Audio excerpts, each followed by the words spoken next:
Introduction to Crazy Mage. People laugh at me for being too crazy, I laugh at people for not being able to see through. The young dragon slayer will eventually become a dragon. If he doesn't become a madman, he won't succeed. Chapter 1. Plain Meditation. You are listening at Novel Full.audio. In the depths of endless swamps, there is a secluded and ancient jungle. At first glance, it looks like an ancient well, with no waves at all. In fact, there are hidden and mysterious murders everywhere. A green-headed horsefly is strongly attracted by something tempting, like a newly debuted bandit breaking into this dangerous area, chasing the stench that suffocates the swamp natives. Along the way, it avoids the aerial killing of wolf spiders and shuttles freely between the dense spider webs, until it stops at a blooming Titan konjac plant. This Titan-type magical plant is rooted on the back of a rock giant frog. In order to support this parasite, the extremely powerful creature has exhausted everything including magic and natural spirits. Even a part of its highly toxic power is inherited by the Titan konjac, and the venomous glands in the upper jaw have even become nodules on the konjac root system. The green-headed horsefly excitedly rubbed its hands, popped out a syringe-like mouthpiece, and reached into the incredibly large stamen, preparing to extract the nectar containing the poison of paralysis. Unfortunately, the panoramic compound eye reflects everything in the ancient jungle, but cannot resist the slow and almost static hunting of the Titan konjac at its feet. The hunting moment arrived, and the Titan konjac, which did not win quickly, had thorny bristles gently closing its stamen like a flytrap. It firmly grasped the green-headed horsefly that had become bloated after eating and drinking, and no matter how hard it struggled to move, it could not escape.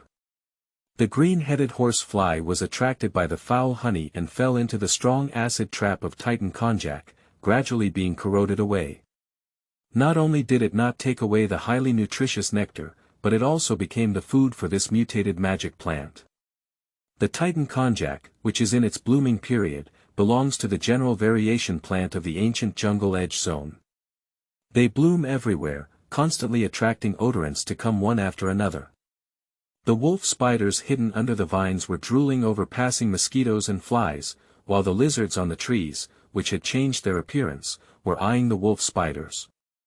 The crocodile, which had exposed its nostrils on the surface of the mud, smelled the scent of a chameleon. Its rocky eyelids fell, and its crystal-clear eyelids slid back, quietly opening its golden-green cross eyes. Another green-headed horsefly was attracted by the foul smell and was dodging layers of maze like spider webs in mid-air. The wolf spider hanging upside down under the vines fiercely pounced down, intercepting its prey in an instant. 8 strong and powerful limbs tightly hugged the green-headed horsefly, forming a pile of purulent green things like nasal feces, falling together on the spider web below. The wolf spider didn't wait for its prey to be stuck by the spider web. Its sharp mouthparts opened and raised, fiercely biting off the neck of the green-headed horsefly, tearing off most of the fly heads and disgusting green bean-like objects. Unexpectedly, the wolf spider, who had finally caught its prey, was about to inject corrosive poison into the body of the green-headed horsefly and feast on it. A reverse tongue that popped out from somewhere, perfectly hitting this turquoise-like thing, probably because the mucus on the fleshy reverse tongue was too thick. Surprisingly, when retracted, even the elastic spider web was uprooted, put them together into the mouth of a chameleon that looks like a tree branch after changing colors and appearance. At this moment, the shark crocodile lurking under the mud suddenly jumped up, vigorously tapping the surface of the mud with its forelimbs. It changed the crawling habits of reptiles and balanced its body with its huge oar tail. The whole shark crocodile stood up, biting the chameleon lying on the branch with a click, biting off the thick branch of its arm, turning around and falling into the mud swamp, quietly enjoying the long-awaited feast. At the time of hunting, this is a temporary end. The heroes and heroines on the food chain are both hunters of lower prey and prey of upper prey. They restrain their killing spirit one by one, carefully conceal their faces, and prepare for the next hunt in order to survive this eternal war. Another green-headed horsefly came chasing after the stench. This time, for some reason, it flew up and down, passing through a maze trap with a missing spider web. It leaped over the top of the chameleon dragon head, rubbing against the eyes of the swamp-like crocodile, and ventured into the depths of the ancient jungle, reflecting the compound eyes of the sky, jungle, and mud swamp. A dilapidated tower appeared.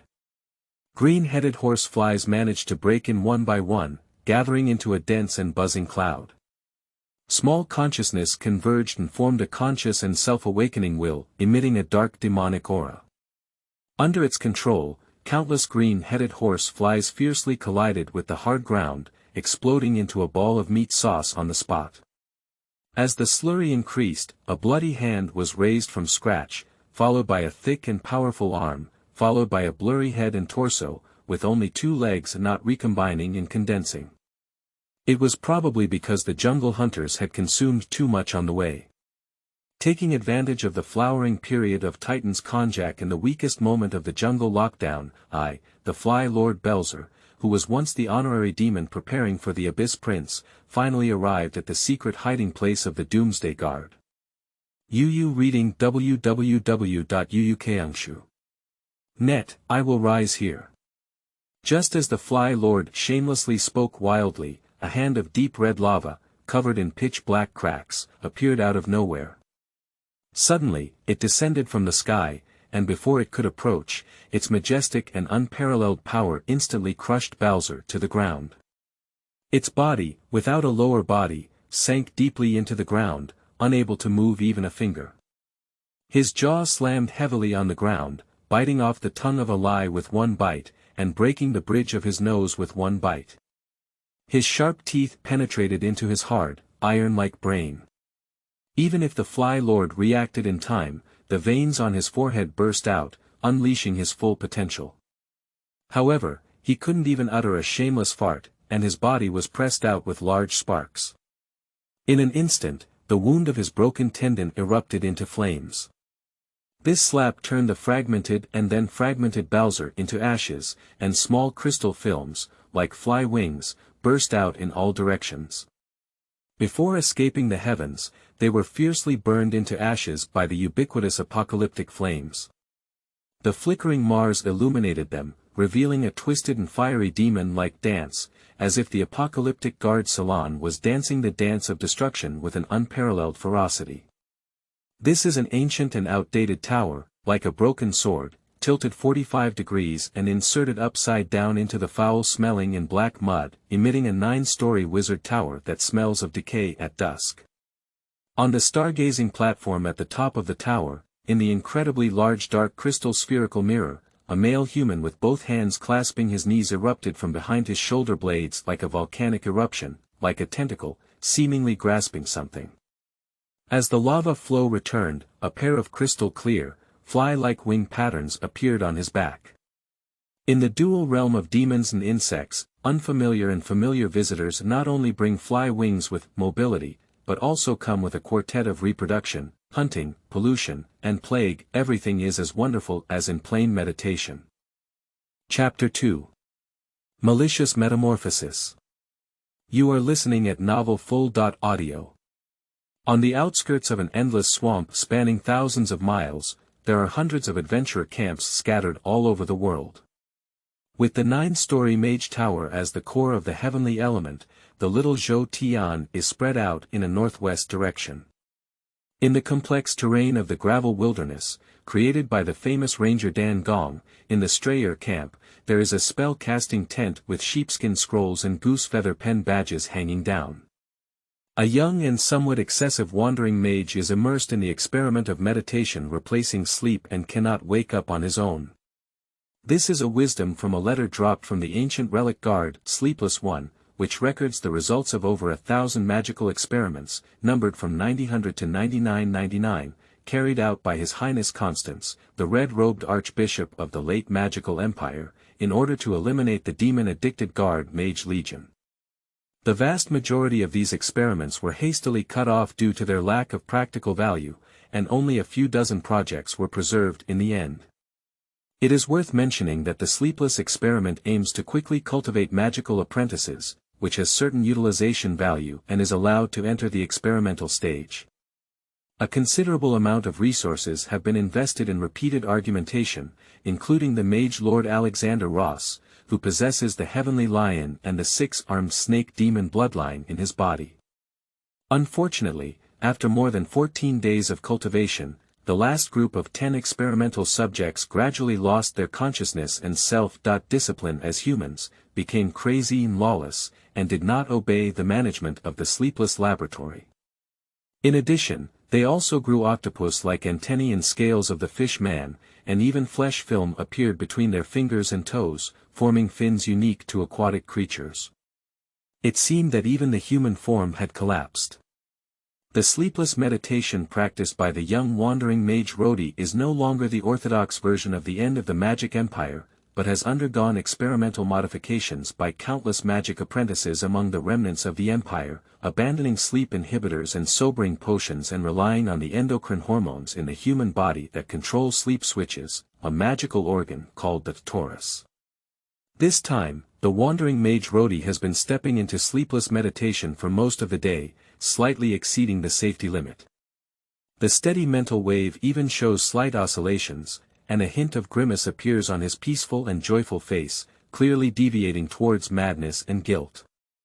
If there is an informant nearby, upon seeing this behind the scenes, they will immediately arrange a shock with their center of gravity falling, forcefully breaking Rodi's meditative state through strong stimulation, and rescuing him from sleepless meditation similar to deep sleep.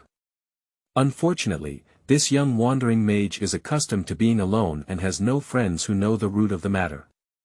He is able to lend a helping hand at critical moments.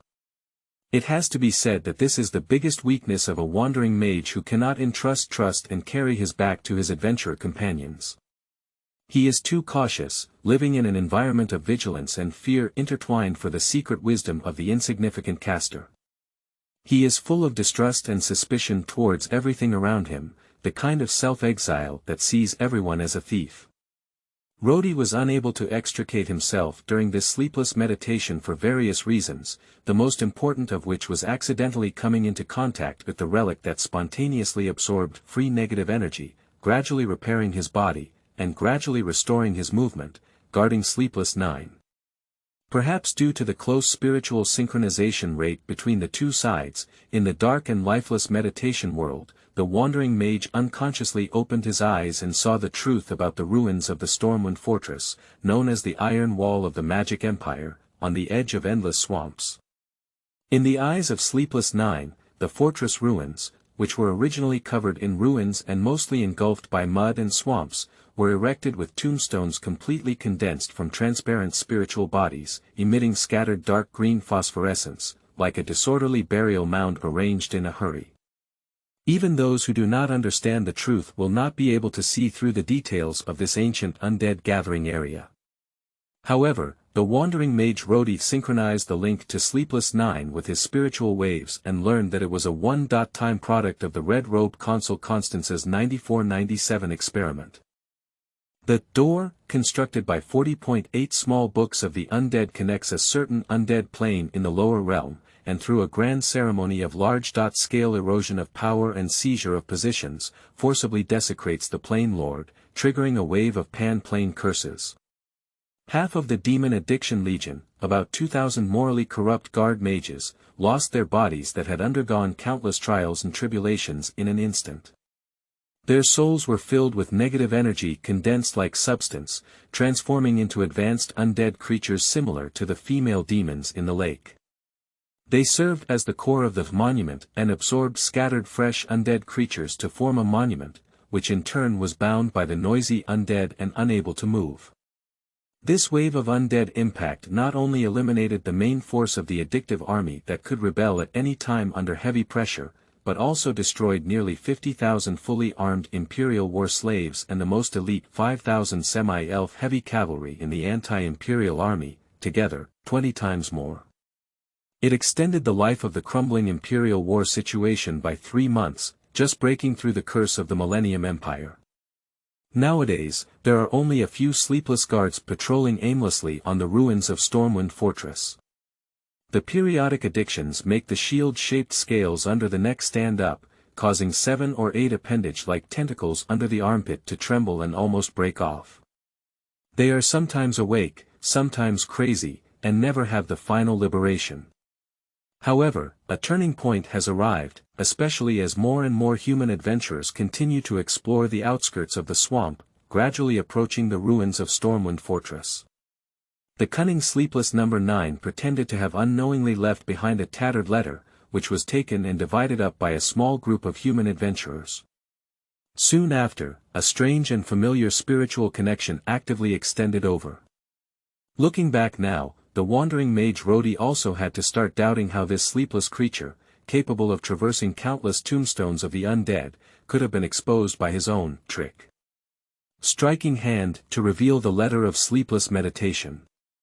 It's not that it deliberately fell out, allowing outsiders like me to glimpse its benefits and gradually become like sleepless beings, adding extra companions and relieving their loneliness, is it? Thinking of this, the wandering mage Rhodey suddenly realized that he had been meditating for long enough. He then noticed a suspicious tendril growing on his right wrist and quickly closed his first eyelids, completely cutting off the spiritual connection with the sleepless 9. With his tempered will, he forcefully woke up. Wandering wizard Rhodey had just gasped for breath and patted his chest in fear. Suddenly, a lion-like roar spread from the Strayer camp, like a thunderbolt thrown down by the thunder god, who was in charge of the punishment of the god of heavenly punishment, when judging unjust people in the deep sky. Everyone in the camp was swaying from side to side, and a simple adventure tent was blown down like wheat neatly. Enemy attack. The brave barbarian roared in and out of the wandering mage Rhodey's left and right ears, and the source of casting in his body went from silence to activity, filling every corner of his body. Not long after, a nauseating stench and muddy smell surged in like a tide.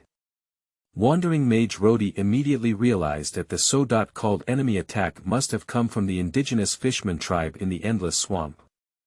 He felt a little uneasy in his heart, but quickly regained his confidence and regained his fighting spirit by realizing that 7 or 8 spell models had inexplicably appeared in his mind. Taking advantage of the fact that the swamp indigenous fish man had not yet entered the heart of the camp, the wandering mage Rhodey immediately took the initiative to contact one of the magic, which was a 6-pointed star composed of 3 pairs of diamond patterns covered in ice-cracking magic patterns, seemingly containing incredible abilities. What is this, seeing the undead? Flying art. In an instant, the magic imprint left a deep mark on the back of the wandering mage Rhodey, and a pair of crystal-clear fly-wing patterns appeared on his fair skin. He was like a lightning-fast wind element, his feet immediately floating 3 feet above the ground, and his body flew east and west as he pleased, just like a gentle and obedient heavenly summoning beast called the Wind Horse. There is a 10-foot deep trap around the Strayer camp, which is completed by a soil-type magician skilled in sinkage and a dwarf miner skilled in excavation. At the bottom, there are not only rusty iron spikes inserted upside down, but also densely packed bamboo sticks, especially the black bamboo sticks that have been carbonized and sharpened +1. For the swamp indigenous fish people who run away without even wearing slippers and scattering their feet, it is a deadly weapon. However, the fishman tribe that launched a comprehensive attack this time learned to be clever. They subdued and rode adult shark crocodiles, driving away reptiles of all sizes in endless swamps. With their blood and sacrifice, they filled the trap belt on the outskirts of the closest Strayer camp to the united tribe. 300 elite fishman warriors, mainly consisting of 300 fishman warriors, stormed into this medium-sized camp, which was quite abundant for adventurers. Wandering wizard Rhodey witnessed with his own eyes that the barbarian warrior holding a kite shield withstood the impact of a large shark crocodile, with a large blush on his face that showed great fear. Fortunately, Yu was reading a book www.yuyukangshu.net when he was riding on the back of the shark crocodile and was cursed on the spot as an ugly wild boar with a pig's head and face by a fishman sorcerer with a malicious transformation spell. Even though this barbarian warrior has extremely high magical resistance and the curse of the malicious transformation spell only lasted for a breath before returning to normal, the enchanted equipment such as the dropped kite-shaped iron shield, hot-blooded spear, ogre gloves, and rock emblem did not have time to pick up. The shark crocodile with its wide-open mouth pounced on the body of the bare arm, and waited for him to react. With a click, it bit into 3 pieces. Wandering wizard Roddy saw the wild boar version of the curse-like malicious transformation spell. His eyelids trembled violently 3 times, and his heart was extremely anxious. He muttered to himself, "The Fishman tribe has provided sorcerers. That means the tribe's population has exceeded 2,000. Even if the spawning Fishman builds an incubation hole, it is impossible for the population to double or more in just 3 months. In other words, at least 2 Fishman tribes have reorganized and merged into a super-large tribe. This discovery is too important. The Fishman tribes, in order to compete for suitable grasslands for settlement and reproduction, have accumulated hatred for generations, and it is impossible for them to come together. Because of this, once the Fishman tribe moves towards integration, it means that adventurers' relentless search for endless swamps has broken through the bottom line and the limits that Fishmen can bear. In order to survive, they even abandon their world grudges and choose to join forces to fight against external enemies. Perhaps, under the constant external pressure, the scattered marsh indigenous fish people gradually awakened their racial consciousness and formed a certain consensus. I have an inexplicable premonition that the endless swamp indigenous Fishman tribe, which allows adventurers to take whatever they want, will, under external pressure and internal demands, break free from the chaotic era of clan and tribe attacks and gradually move towards the era of feudal and kingdom order. Chapter 3. Plague Bee Colony. You are listening at novelfull.audio. The Strayer camp was established by the renowned elite ranger Dan Gong, who single-handedly dealt a heavy blow to a Fishman tribe of around 300, attracting numerous low-level adventurers to follow before completing the initial foundation.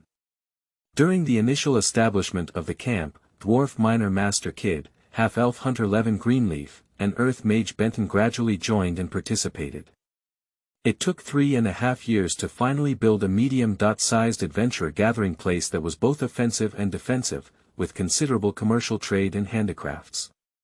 Strayer Camp is rooted on the edge of endless swamps and has also experienced quite a long period of invasion by swamp natives.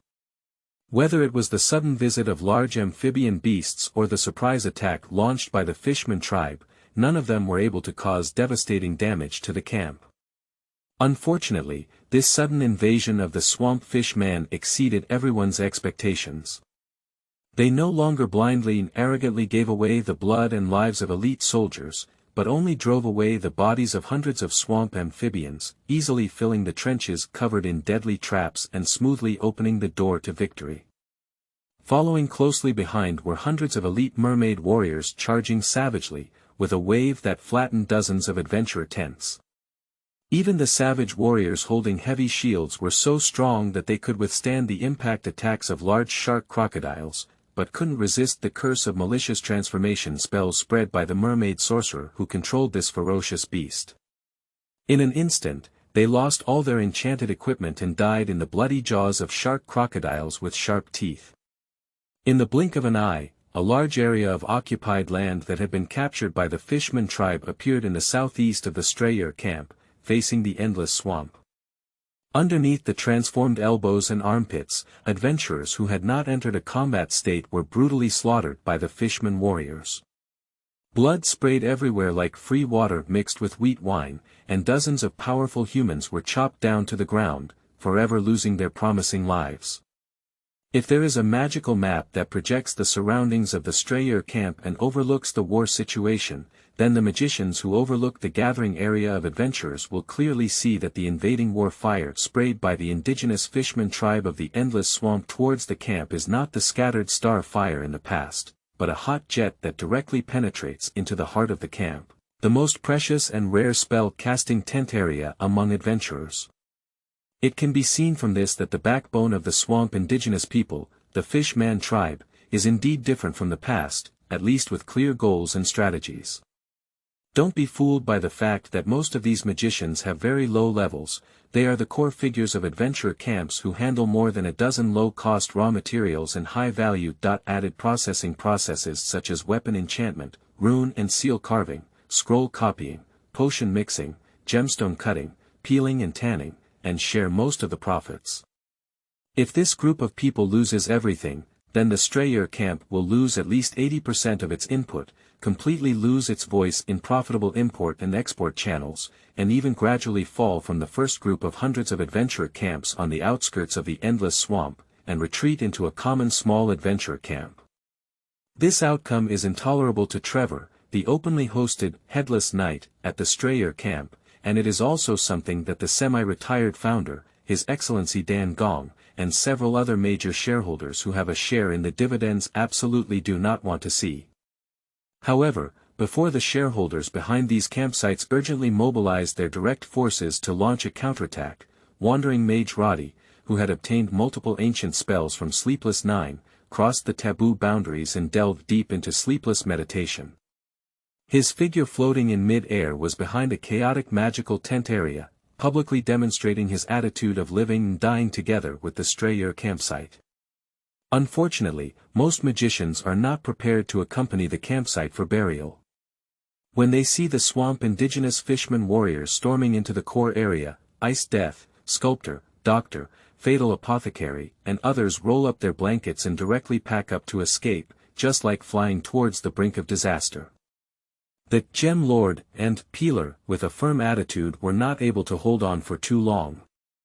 The former threw a handful of ruby fragments, triggering a series of small fireball shooting tricks. The resolute expression on his face quickly collapsed like a hot knife cutting butter, feeling that he was worthy of the hospitality of the Strayer camp. He turned around without any guilt and fled. The latter chooses to awaken themselves and the puppet mage to work together to create a battle puppet suite that can tear apart tigers and leopards. 12 drunk dancers, armed to their fingernails, have no intention of personally directing the battle, so they embrace their favorite work, Sagittarius, hand and foot, beating the ground with their iron hooves as fast as a drum. In a blink of an eye, they catch up with their friends, Gem Master, Master Bow, and other companions. The wandering mage heard the footsteps of his companions each using their escape skills to leave, and couldn't help but shake his head lightly. He immediately put aside his desire to follow suit and twirled his right thumb a few times like a piece of money. The dead skin and dirt on his fingertips even rubbed out a small handful of fluorescent scale powder unique to Lepidoptera insects. This unusual scene immediately caught the attention of Benton, one of the behind-the-scenes shareholders of the camp, the Earth Magician.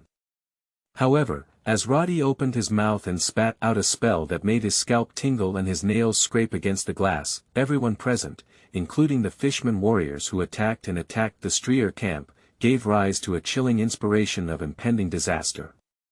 3 or 5 elite spear throwers instinctively sensed a deadly threat and couldn't help but throw venomous blood spears at the wandering mage floating in the air, using their lifelong strength. Roddy, with a keen sense of danger, moved around in mid-air 3 feet and 3 feet above the ground, brushing his cheeks without even looking. The obsidian short spear emitted a strong fishy smell, and his hand suddenly closed before slowly pulling it out. In between his palms, a honeycomb-like object with a hexagonal lattice appeared out of nowhere, appearing in the shape of a heart, pulsating with a gurgling sound, as if it had just been dug out of a warcraft's body. Your Highness, the Prince of Flies, I have not offered my knees to you. I also ask you to lower the craftsman of the plague and break the spine of the despicable and shameless swamp fish man. Great summoning. Plague be sworn.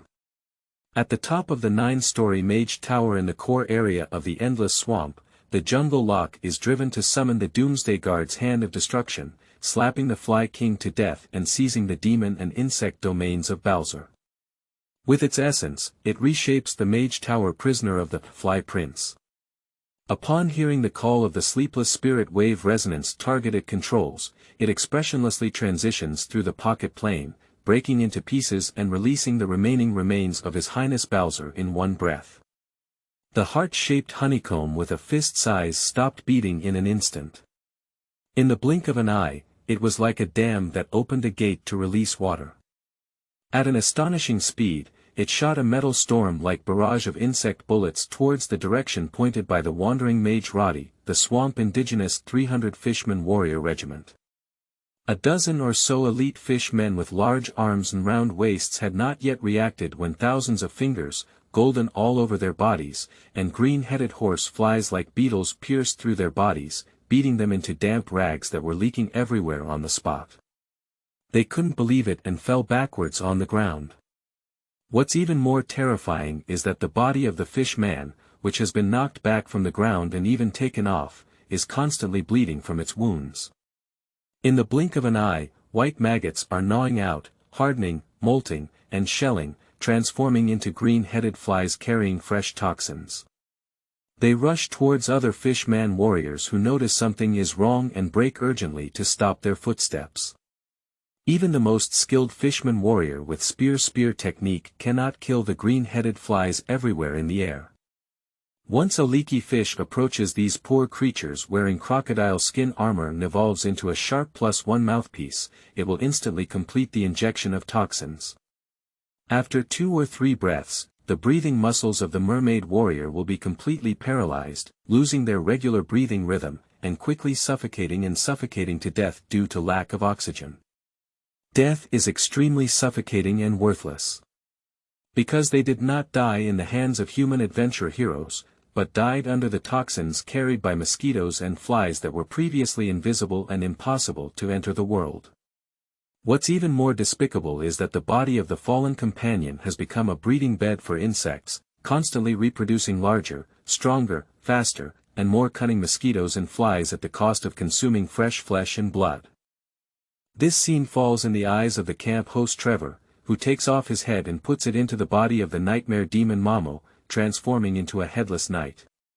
Even with his vision of selling himself to the undead lord for taboo knowledge, he cannot distinguish which faction the magic of the wandering mage Rodi belongs to. He can only be certain that it does not come from the 8 major academic factions. By casting a spell, multiple spell effects can be derived on their own, exuding the charm of 1,000-year-old imperial court magic. From this perspective, the wandering wizard who came and went alone may have accidentally found the wisdom fragments of the magic empire while exploring the endless swamp, and inherited some of its dangerous magical knowledge. When the 300 Fishman elite warrior regiment lost 3 men, even the high morale was shattered. The Fishman warlock saw something was wrong and noticed that the victory scale was tilting towards the opponent. Yu had to personally perform the Swamp Rumble battle song. With a muddy magical aura engulfing the 300 elite regiments that could collapse at any moment at a speed close to sound, there were only over 200 fish-man warriors left. The mud that had been stained on their bodies all year round almost turned into a part of their skin, instantly fading away the gray-black mud essence and turning into gray-white granite like close-fitting armor. Not to mention the mosquito and fly mouthpiece of sharp +1, even the adventurer who reorganizes the enchanted weapon in the attack formation can only leave a shallow white mark when chopping on the mud shell skin armor under the blessing of Swamp Rumble battle song. However, the elite warriors after the reorganization of the 2 major fish-man tribes did not entrust their lives and backs to strangers anytime and anywhere, even the iron-blooded warriors of world feuds. They died worthless in the deadly poison carried by mosquitoes and flies, and their bodies even became a breeding ground for these despicable dogs. The remains of wounds were everywhere, constantly sprouting white maggots. Even if the fish-man warriors and human adventurers had deep blood feuds, they were repeatedly struck and lost the courage to continue fighting. The 300 elite group, originally a sharp sword, was expected by the mermaid sorcerer to quickly, fiercely, and accurately penetrate the heart of the Strayer camp, severely damaging the fragile, thin, and valuable mage group. Even if all elite warriors were sacrificed, it would cause unprecedented damage to the adventurer camp. After the battle, it would surely weaken and disappear into obscurity. However, no one expected that a wandering mage who did not carry any mage tower emblem with him, and did not even have a master, would unleash an unprecedented magic. Not only did he personally break the sharp knife held by the mermaid sorcerer, but he also made the knife blush and rust, temporarily losing the courage to fight. Retreat. Retreat. Chapter 4. Black Lantern Ranger. You are listening at novelfull.audio. Adventurers who deal with swamp mermaids all year round, to some extent, understand a bit of yo-yo deer-like mermaid language, and almost receive retreat orders from high-ranking mermaid sorcerers at the same time as elite battle groups. Based on past experience, a scattered group of fishman warriors lack the basic tactical skills to alternate cover and retreat. They are similar to the cave-dwelling goblins that frequently appear in the gravel wilderness, only able to fight downwind battles. Once the battle situation collapses, morale will instantly drop to the point where 2 or 3 cave magic dogs can drive hundreds of goblins to the ground. However, this time the fishman's on-site retreat was more organized. With the command of the fishman warlock, the thick formation of the Chinese army immediately spread out to both wings, allowing them to turn around and scatter their feet to return to the remnants of the elite battle group rushing towards them without any concern. Originally like a broom, it quickly swept the wings of the adventurers' tent. With the addition of the new army, it carried a large number of spoils of war in an orderly manner, including some precious enchanted weapons for the swamp fishman. It followed closely behind the elite battle group and retreated into the endless swamp-like home. There will inevitably be fatal loopholes between the formation transitions, probably due to the unfamiliarity of the two swamp tribes with each other's marching and fighting methods. The coordination and connection of the vanguard, central army, and flanking battle formations quickly become delayed. At this moment, it was necessary for a strong man to stand up and turn the tide. The mermaid sorcerer stood up without hesitation under the revered gaze of many followers.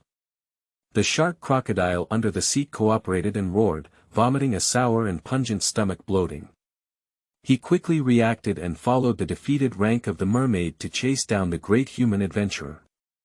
In the blink of an eye, he knocked down 7 or 8 relatively weak dogs.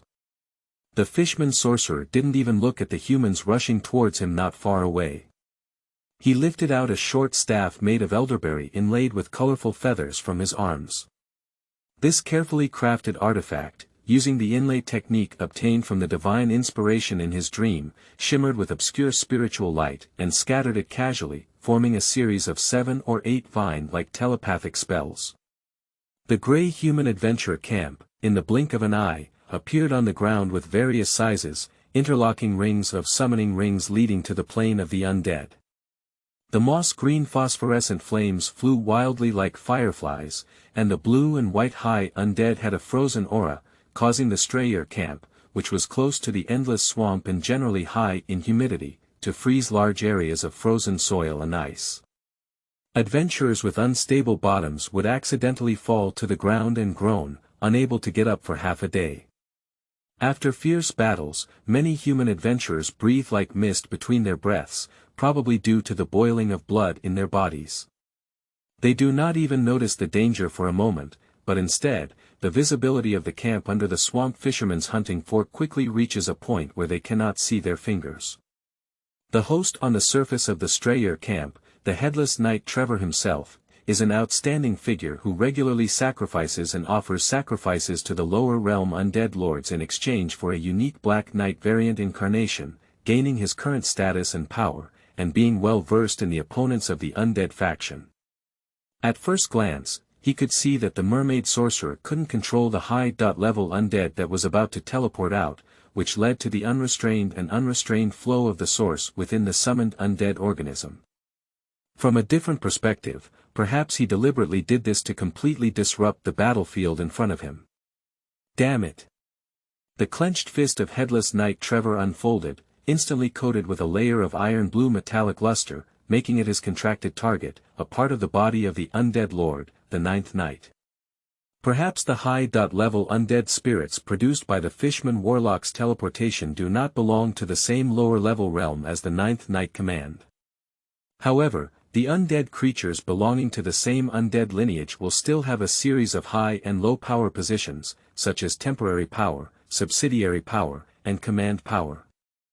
I believe that commanding 5,000 Black Knights, forcibly tearing apart the power and territory of the Plain Lord, defeating and devouring the 8 Black Knights, the Supreme Ninth Knight Command will not be inferior to any ancient undead master. The high-level undead that came out of the Fishman Warlock's teleportation had not yet left the summoning circle when a dry, black, and tattered bandage danced like a snake, followed by a dry hot wind blowing through the skin of everyone near the ground, mixed with coarse yellow sand, causing a burning pain on the face. Perhaps this undead creature came from the undead plain in the desert background. Headless Knight Trevor saw a large mummy with an empty chest emerge from the summoning circle, holding a scepter and shield. He chuckled in surprise and said, "Heartless." I saw the large mummy holding a voodoo flail emitting ominous spiritual light in its right hand, and a blind eye bone shield embedded with 5 skulls in its left hand. Upon closer inspection, the hammerhead tied by the chain was a finely crafted voodoo doll with a curling technique. When waved, it would open its full fangs, and its pitch-black throat emitted a piercing scream. With the arrival of the Heartless One in this world, several other summoning circles have seen a series of strange high-level undead figures, including copper coffins sealed by hexagonal frost flower seals, tomb guards with jackal heads and human bodies, and licking light fairies with thumb heads. The adventurer, who instinctively sensed danger nearby, quickly withdrew and retreated.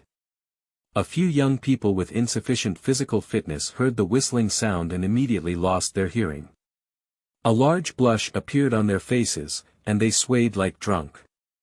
Their ears even bled, sliding down from their earlobes and sticking to their necks, like 2 blood snakes hanging on either side. The blind eye bone shield was inserted into the ground, and sharp bone fangs sprang up one after another like mushrooms after rain. The large mummy's heartless foot stepped on it, and the spikes pierced through the back of the foot, exposing it. The wound instantly turned sand and recovered as if nothing had happened. Unfortunately, whether it's a swamp fisherman or a human adventurer, once they can't dodge enough, the soles of their feet will be penetrated by bone spurs that spread out, causing them to instantly become paralyzed and fall backwards on the ground, looking like a stiff corpse that has been dead for a long time and whose blood circulation has stopped clotting for a long time. Fortunately, as long as there are adventurer companions nearby who are dragging them to a safe area with all their hands and feet, and applying oral treatment and detoxification drugs externally, they can still be saved in a timely manner. If their vitality is severely damaged, without resting for 10.5 days and a month, they may not be able to recover to their full potential. The fish man in the midst of a great retreat is not so lucky. Once someone falls to the ground and cannot stand up, the selfish swamp natives will not lend a helping hand. Instead, they feel that without a share of the spoils, they can receive more benefits.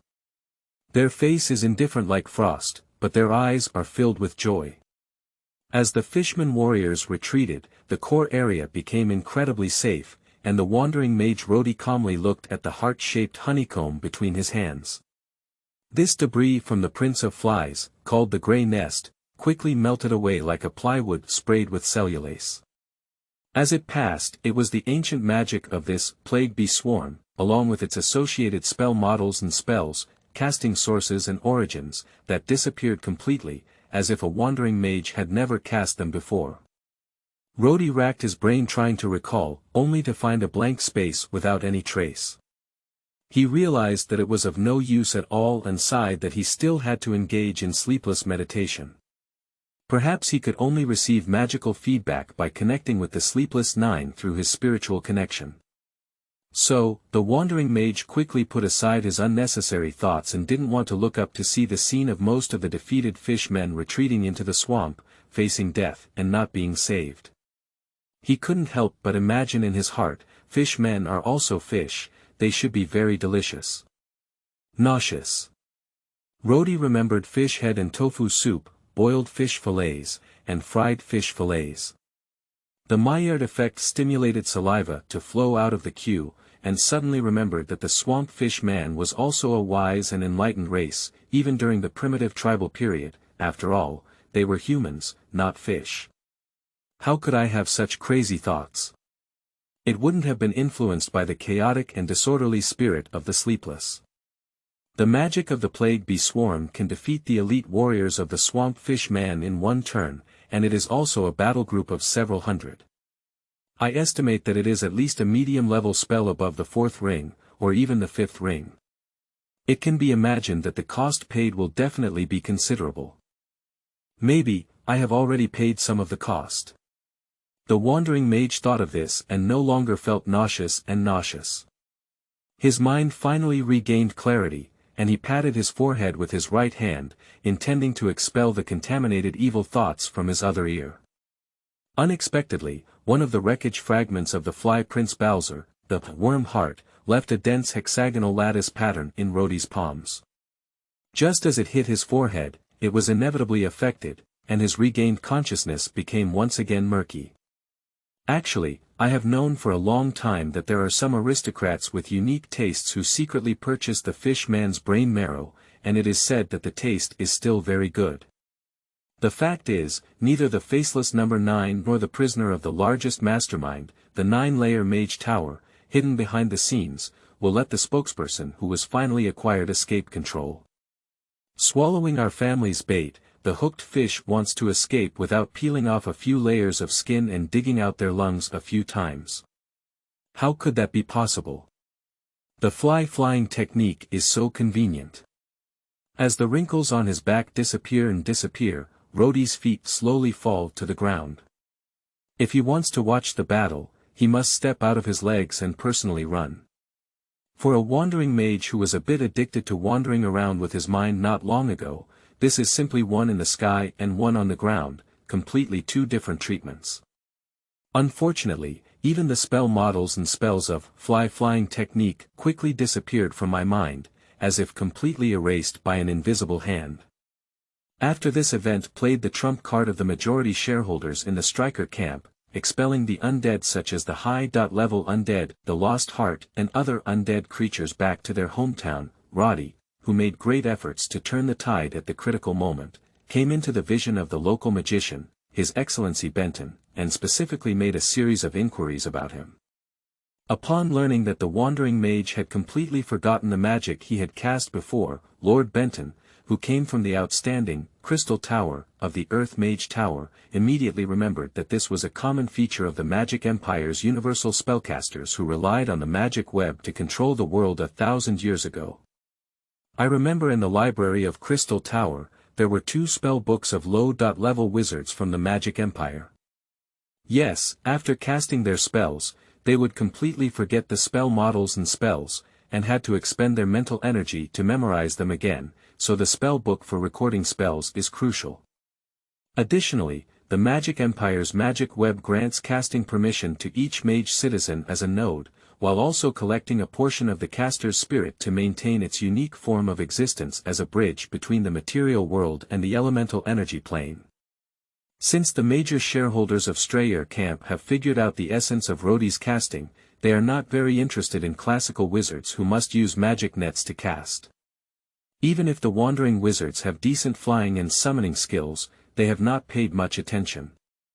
UU reading www.uukangshu.net. After all, the mainstream of the wizarding world today is built on the masters of mage towers known as magical warlords, as well as their numerous talented disciples and powerful sources of casting. Of course, the various outputs of a mage tower are quite impressive. It's just a magic smelting furnace that extracts refined iron from iron ore, which is 100 times the efficiency of the human kingdom's iron-making boiler. Considering the rarity and preciousness of enchanted items, as well as their great function, is it a well-known scholar from an ordinary background who proposed the economic circulation circle of a mage tower? Taking the Strayer Camp as an example, the Black Lantern Ranger Lord Dan Gong, who relied on his strength and poison to lay the foundation, also recruited a few magic apprentices by selling most of the profits. It was thanks to the face of the Earth-type wizard Lord Benton that he had a severely reduced version of the wizard tower industry chain. That's right, there are hundreds of adventurer camps on the outskirts of Endless Swamp. As long as they are in the top-ranked group and have no magic industry chain inside, they cannot stand firm in the fiercely competitive adventurer circle. As for Roddy, who passed the review of the Strayer camp, although he was eager to retrieve the potential spells of fly flying and plague be swarmed through sleepless meditation, he instinctively sensed something was wrong, and the wandering mage, who did not want to get deeper and deeper, endured the torment of addiction. In this way, he remains a person with no apprenticeship, no systematic spell support, and no mage tower to protect him, and a wandering mage who spends the rest of his life mediocrely at the bottom of adventurers. On the one hand, the mastermind behind the scenes admires Roddy's resilience and stubbornness in choosing the right kind, but on the other hand, through spiritual connections, constantly reveals in dreams after the wandering mage falls asleep, murmuring incessantly. Abandoning sleep, meditating in meditation, slaughtering sentient beings, becoming a madman. Chapter 5. Angel of Power. You are listening at novelfull.audio. The Swamp Fishman tribe invaded the Strayer camp too quickly and fiercely. Even though the elite battle group, which could be called a sharp sword, was broken by the Plague Peak group, and dozens of adult warrior corpses were thrown down, the main force of this attack was immediately ordered to retreat by the Fishman warlock, who saw something was wrong. They also blocked the loopholes in the battle formation transition by summoning high-level undead, fortunately preserving at least 90% of their strength. After the war, Mr. Trevor, the host of the Strayer camp, launched an adventure to clean the battlefield and count the results of the battle. Surprisingly, there were few spoils of war, and only a few swamp amphibian carcasses filled with a large section of sharp trenches could be stripped of their complete armor. Blood, bones, and especially valuable magical organs were also scarce. That is to say, 2 adult short-snout crocodiles can extract 4 hard and iron-like thighs from them, and grind them together with seahorse trunks into powder. For aristocratic youths who often cannot be exposed to the sun, have fair and almost transparent skin, and have loose and not high bones, it can slightly increase arm length, expand shoulder width, and increase height in a short period of time, which can sell for a good price, while other parts are not satisfactory. After receiving the news that Strayer camp had repelled the invasion of the Swamp Fishman tribe, the magicians who had fled before the battle had no intention of turning back. However, when they hurriedly left, they remembered that they had left with a lot of loose money and raw materials, and had to return to the camp one by one. To be fair, people who want to achieve a certain level of success in business are as shameless as beginner apprentices. Non-famous but somewhat well-known commercial wizards, including Gem Master, returned to their territory without any obstacles. After a brief inspection, they immediately discovered that the bottles and jars that were too late to take away were more or less broken and missing, which is not good news. Magicians are not good at calculating the belongings they accidentally broke, but the missing part is always suspected to have been taken by adventurers in the camp without asking for it. Perhaps it was the host Trevor and others who intentionally or unintentionally signaled or nodded silently. Otherwise, who dares to be so bold? Aren't they afraid of the magician's revenge? So, in the eyes of the industry giants in the Mage Tower economic zone, these low-level wizards, who were completely workshop craftsmen, joined forces to appeal compensation for accidental property losses during the war to the surface host of the Strayer camp, the Headless Knight Trevor. At first, their attitude was somewhat peaceful, but they found that their negotiating opponents had become bold and even arrogant, making outrageous demands for 10 times compensation in order to consider the overall situation. This attitude is really excessive. It not only angered the host of the camp, but also Mr. Benton, the Earth-type magician and one of the major shareholders behind the camp. They were a bit angry, thinking that these dog-like creatures who only focus on immediate interests and have no sense of loyalty are too insightful.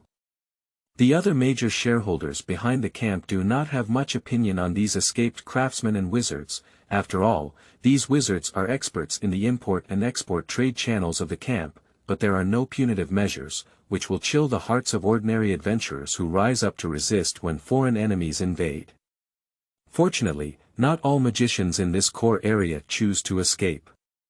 There is a descendant of Lord Roddy, who now seems to belong to classical magicians, who resolutely stood up and resisted, and the results of the battle are quite impressive, which provides a lot of room for maneuver. So, without the knowledge of all adventurers, including Roddy himself, they repelled the wave of invasion by the Fishman horde at the Strayer camp and began to intentionally or unintentionally focus on promoting the deeds of wandering mages. This is a wonderful way to magnify a person's glory and brilliant achievements, like the sun shining brightly, in order to cover up the dim and fading of those who have done nothing or even dragged them down. It is truly a profitable business. For only 2.5 days, the wandering mage Roddy not only made a name for himself at the Strayer camp, but also had close ties to several nearby adventure camps. After being believed and embellished by some, the legend became increasingly outrageous, legendary degree +1. Unconsciously, he became a wandering mage known as the Mr. Big. He didn't pay much attention to the legends centered around him, and Roddy was feeling a bit overwhelmed at this moment. The wandering mage instinctively resists sleepless meditation in his heart, fearing the eerie murmurs in his dream after falling asleep, which has caused him to not sleep well for the past 2 days. He not only wears 2 huge black circles under his eyes, but also occasionally yawns with his mouth wide open, which really damages his heroic image as a cavalry rider. Among the adventurers, there are many human spirits who plan 3 steps at a time. Some people see that the wandering mage Roddy has not slept well for several days and nights. Not only has his physique become weak and tired, but he may not even be able to maintain a high level of focus and sharp willpower when casting spells. So, after clearing the battle marks of the Fishman tribe's uprising and invasion at the Striker camp, and gradually resuming daily operations, there was a newly debuted cursed magic apprentice who was said to be a powerful character from the Nightwish Tower, in the Northern Realm. He planned to step on the shoulders of the renowned wizard Roddy to reach the pinnacle of his life. This move has been recognized by many adventurers who are dissatisfied with Roddy taking away the honor, and has secretly provided a lot of spiritual support. Using a clumsy trap that even children can see through at a glance, the wandering mage Roddy was deliberately guided to break into the outdoor magic testing ground of the apprentice wizard Raster, destroying the already fragile, Inferno monster summoning formation, resulting in the complete completion of 2 experimental projects. Small life concentration and elemental collapse. The imbalance between deep red purgatory energy and high density for series elements creates a violent conflict, triggering a violent explosion resembling a chain of fireballs. The shock wave generated by the shaking atmosphere instantly sweeps away the rudimentary experimental site, and scattered flasks and test cups fall everywhere, attracting more people to come and see. In order to avoid attracting the attention and suspicion of the wandering mage Roddy, the cursed magic apprentice Raster took off more than 10 pieces of protective jewelry such as the anti-cold ring, the fire element resistance bracelet, and the dragon tooth's tough necklace. He did not expect the power of the infernal energy and the main element's martyrdom explosion to be so great. The underestimation of the consequences of the forced interruption of the puppetization experiment of the purgatory monster, as well as the overestimation of his own protective ability, have led to his internal organs being displaced by the earthquake, and his disheveled face is very disheveled. The key is that Rast's mind is drowsy, with a near overdrawn state that can be unconscious at any time. Fortunately, the incantation apprentice wore a jade pendant infused with 3 drops of unicorn blood, which was enchanted with the trigger spell. When Rast was in a low state, it actively triggered a second ring. The awakening light pulled him back from the edge of the collapse at a critical moment. Upon hearing the loud commotion, the adventurers who rushed over quickly, most of whom were accomplices of the mantra apprentices and even the mastermind behind their backs, discovered that Rast was almost unconscious, and his heart was as if it was being controlled by the life of a mermaid sorcerer, ready to be crushed at any moment. Fortunately, the spell apprentice also had some trump cards. With a few strange objects hidden on his body that had strong magical light attached, Raster not only recovered, but also seemed to have made significant progress in the source of casting within his body. It is said that among the 8 major factions of the Academy School, those who can enter the curse system are all monsters. Don't be fooled by Raster being just a novice apprentice. After a journey between life and death, the source has doubled, even more than doubling. It's like trampling on the common sense of ordinary people like us. Among the adventurers watching, there were malicious individuals who deliberately lowered the low-frequency sound that could be heard clearly by everyone, and in turn, they tricked the legal scholar Raster. This exceeded the expectations of those accomplices or even the mastermind who wanted to dismount the wandering mage Rodilla. They couldn't figure out what the speaker was up to at the moment, and could only temporarily suppress their anger. The corner of their eyes kept scanning around, intending to find and kill this damn troublemaker. At the same time, the experimental site was destroyed by someone, even though the only suspect, the wandering mage Rhodey, did not intentionally do so. His original intention was to avoid a startled horse that was stabbed by a wasp and ran wildly, so he broke into the unguarded experimental site. However, the victim, Raster, pointed at his nose and scolded him, even cursing profusely. Rhodey, who didn't want to cause much trouble and only wanted to settle the matter as soon as possible, could only silently endure it. Unexpectedly, surrounded by a group of accomplices and masterminds, the cursed apprentice became more and more enthusiastic. Not only did he demote Rhodey as a roundworm egg on a camel's dung egg, but he also realized that he had not yet angered Rhodey. He broke through his own bottom line and began to repeatedly greet his direct female relatives. The disaster was not enough for his family, and the wandering mage Rhodey could no longer bear it. He didn't sleep well for several days and nights, resulting in a serious lack of judgment. Even when his mind was in a daze, he boldly released a string of five-finger fireballs against the cursed mage Rast. This kind of magician, who is used to show off on large circus touring stages, is skilled in magic, at most the level of damage caused by candle flames.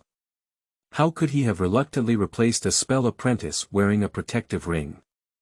Raster saw the five-finger fireball hitting him and had to forcefully suppress his laughter. He took off his protective ring and let the 5 candle-sized fireballs fiercely hit him. In the blink of an eye, they quietly extinguished on the fireproof cloth cover, emitting faint green smoke, which was truly insipid. So, Rast not only rose from being a victim of the destruction of his experimental site, but also became the #1 victim of the public perpetrator's intention to silence him. In the blink of an eye, he became a morally dominant saint.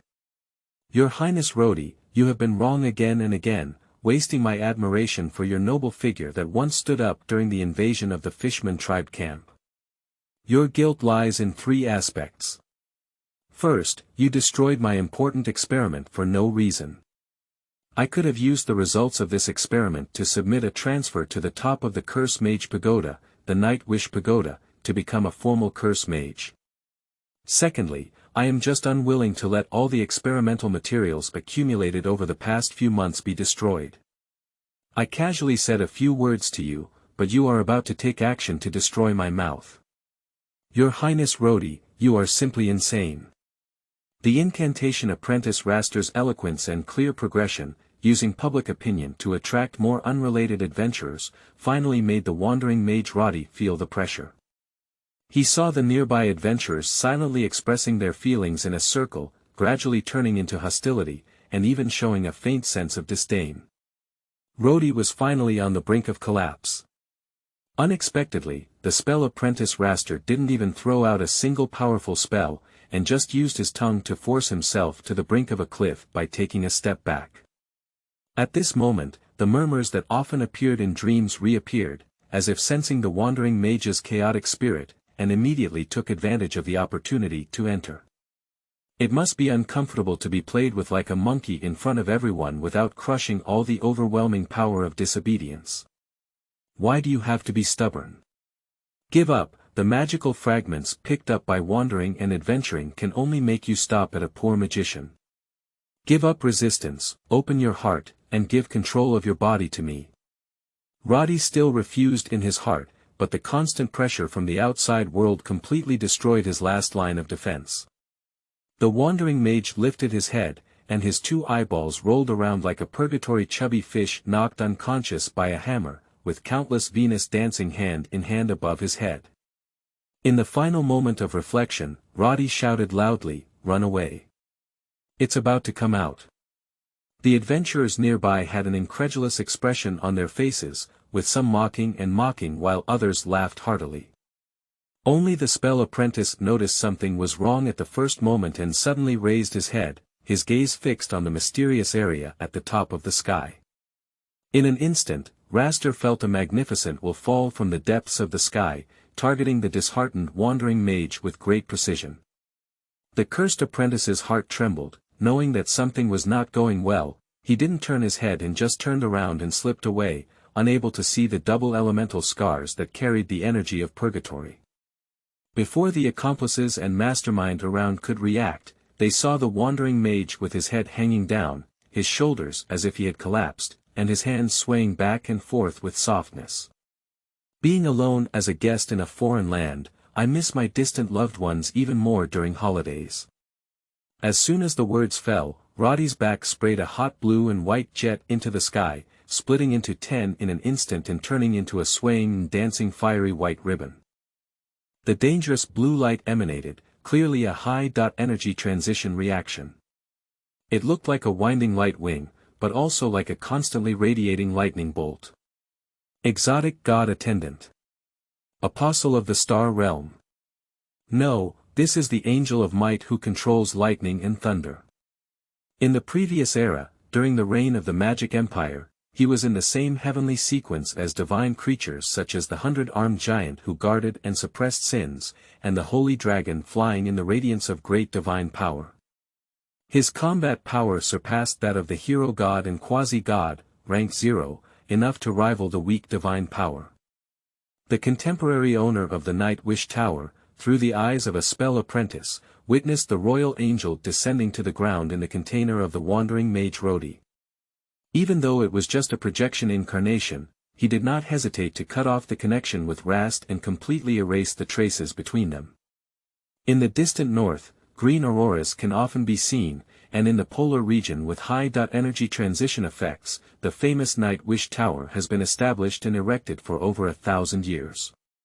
The master tower owner of this generation overlooks the World Ridge, which blocks the extremely cold and freezing airflow from sweeping southward across all countries and nations.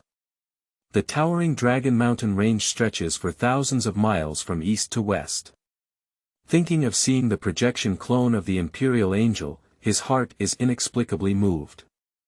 The gods who manipulate human destiny have reappeared as their watchdogs. Does this mean that the Pantheon, which ruled the world during the Millennium Empire, is in a state of revival? However, I remember a prophecy that the gods fell into a deep sleep and will never return. What exactly is the problem? Chapter 6. The Coming of Heaven. You are listening at novelfull.audio. I have descended to the world for all sentient beings, and I have opened peace for all sentient beings. Thousands of people sang at the same time, with a grand and majestic voice like a hymn, spreading from the slowly but steadfastly spreading wings of light. At a glance, the immortal divine form that trembles the soul blooms like a four-leaf clover. The ground, originally filled with scars from the explosion of purgatory energy and elements, is like drops of water on a hot pot, disappearing completely.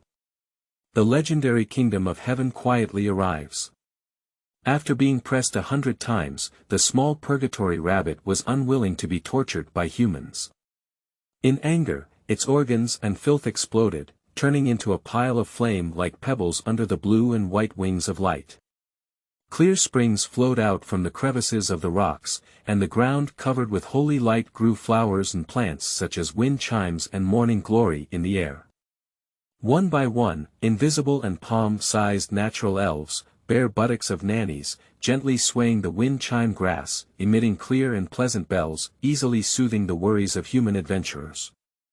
They sat on the morning glory stamens and sang loudly, with their small voices becoming particularly loud and clear. The core area of the adventurers' camp immediately echoed with the joyful holy music that pressed the hearts of the people. Not to mention the adventurers who envy the wandering mage Rodi for taking away glory and reputation, even the accomplices of the cursed scholar Rast and the mastermind behind this matter, the dark, immoral, and impure thoughts in their hearts, along with the holy scene of divine descent, cleanse and purify into complete nothingness. Their souls are filled with holy light, lying on the ground one by one, full of heartfelt regret for the past that they once willingly fell. Hot tears spurted out from the corners of my eyes, each tear being despicable, deceitful, and seeking benefits that did not belong to me. It was the conscience of my heart that scolded me without anyone else. They could have disguised themselves with their meticulously crafted personality masks and continued to perform in front of others without any hesitation, until they were shot in the knee and retired to enjoy the rest of their lives. However, the divine descent of the imperial angel dragged everyone present into a state of divine merit and sanctification, and the weak conscience of the adventurers was enhanced at an unprecedented epic level, overwhelming them with all sorts of unsightly seductions and mental traumas they had done behind their backs. Among the adventurers present, there are some scumbags and scumbags who, at this incredibly sacred moment, question their true inner selves, confront their chaotic nature, and become spiritual sages like disciplined monks who lay down their swords and ascetic monks who abandon their religious robes. This comparable angel of power openly unfolded its wings of light like thunder, lightning, and divine weapons, killing everyone like chopping vegetables and melons, which was even more terrifying and terrifying.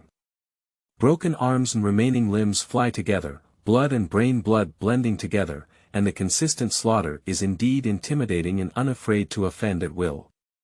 However, the divine descent of the imperial angel subdued dozens of adventurers in one fell swoop, correcting their selfish and shameless nature. So much so that the faces of the adventurers in the notorious class were shining with holy light, and their eyebrows and eyes were like statues of gods. Regardless of whether they knew their profession or not, anyone who saw this scene was shocked beyond measure. Even Lord Benton, a soil magician who is only one step away from the human legend, dare not be careless after receiving the latest news.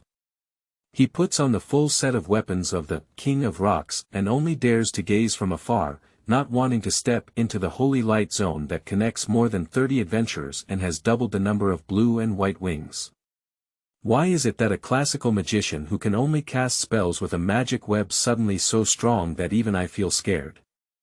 Wandering Wizard Rhodey really just found a useful meditation method. Personally, I have firm doubts about this. Everyone, what do you think? In a magical tent, the Black Light Ranger Dan Gong remained silent for a long time before giving a preliminary response. I saw 3 types of power-patterned rituals. Comet rings, hexahedrons, and hives. Any attack attempting to break through would be crushed on the spot. In other words, the wandering mage Rhodey had a power angel descended from his body. Perhaps he was really the lucky one chosen by the remnants of the last era. Even ruthless and reckless human supremacists are cautious and conservative to the point of keeping a distance, creating the advanced profession, Dwarf Overlord. Kid, who has cultivated an indestructible body, immediately put aside his idea of teaching the wandering mage Roddy a lesson. Shooting an arrow full of freedom, the high-level elf Levin Greenleaf hit 100% and could instantly kill targets even from 100 miles away. Seeing his friend Dwarf Master stop, he also withdrew his famous bow, Golden Branch, which was a sacred artifact from the Spirit Clan's arsenal. The combat power is enough to rival the weak divine power, the guard in front of the great divine power throne, and the angel of power, even if projected into this container full of loopholes in humans and not at its peak. There is still no human legend who dares to test and tease the tiger's whiskers. This is an undeniable fact and lesson. After all, no one can be sure how many cards an old-era angel of power has. Human powerhouses who are qualified to touch upon such divine beings are well aware that shouting and killing is just the clamor of low-level petty people to catch and bite each other when they rise up desperately. True biting dogs never shout and scream, and the more powerful they become, the more they know the level of interests. For example, the profits and losses of these shareholders behind the Strel camp are the factors that must be considered. Leaving aside the question, is the human legend of taking the initiative to provoke the angel of might confronted on a spiritual level and be able to resist the du hua of this divine existence without falling behind. No one, including Dwarf Overlord Kid, has such a level of confidence. After all, the angel of power is the strongest great divine power of the previous era. The divine life created by the supreme god of war, rank 20, even without any divine duties, is also the commander and key gripper of this lord of armies who personally launched a series of centuries-long campaigns, such as destroying Flame Hell. On the contrary, it is the more advanced blazing heavenly god attendant, also known as the pure divine life of the she-angel, who can only serve as the top hitman of the town and the sharp soldiers who break through the hell demon battle formation and destroy the demon fortress. A common human legend, taking the initiative to challenge a powerful angel who is proficient in strategy and tactics and integrates all combat skills in the world, is simply a foolish act of using eggs to strike stones. So, including the openly hosted Headless Knight Trevor at the Strayer camp, the major shareholders behind the scenes also suppressed their inner anxiety and watched as the wandering mage Roddy used the power of the Holy Descent to tame 30.7 human adventurers. At this moment, I don't know what happened, but the spell apprentice went back and forth, his eyes a bit dazed, his footsteps stumbled, and he stumbled towards the Angel of Power. Someone noticed something was wrong and couldn't help but reach out to keep the promising spellcaster, only to find that the hand they reached out several times was empty and couldn't catch Rast at all. Sliding and not leaving the ground was like having an invisible force field wall to protect them, and they retreated in shock, seemingly guessing some of the truth. The Angel of Might saw the promising mantra apprentice approach, appearing calm on the surface, but the wandering mage Rhodey could clearly feel the genuine excitement in the heart of the alien monster that had descended into her body. A exceptionally thick main light wing, like a forked lightning bolt, instantly hit Rast's head, with strands that looked like spiritual and soul fragments. It was forcibly extracted by the light wing that penetrated deep into the body of the spell apprentice, seemingly a clever soul contract. After subduing the apprentice of the curse technique, Rhodey immediately felt that he had lost something. This feeling is like an outdated enchanted weapon no longer valued by the knight, inexplicably released and allowed to fall into the world. Whenever I fall asleep and dream, the tormenting whispers of the corner disappear, and I regain my freedom. Oh my goodness, oh my goodness. The wandering mage felt no displeasure for losing favor, as he felt the Angel of Power pull out of his body and infuse most of his essence into the body of the cursor Raster. Rhodey felt relieved all over. As a result, the balloon was blown to its full capacity, expanding to its maximum limit, and every inch of its skin was completely stretched. However, in the moment before the explosion, all its energy was released. Not only did it become extremely empty inside, but it also completely changed its shape, making it impossible to return to its original appearance. With a new and better container, the wandering mage Rhodey was naturally abandoned by the Angel of Power.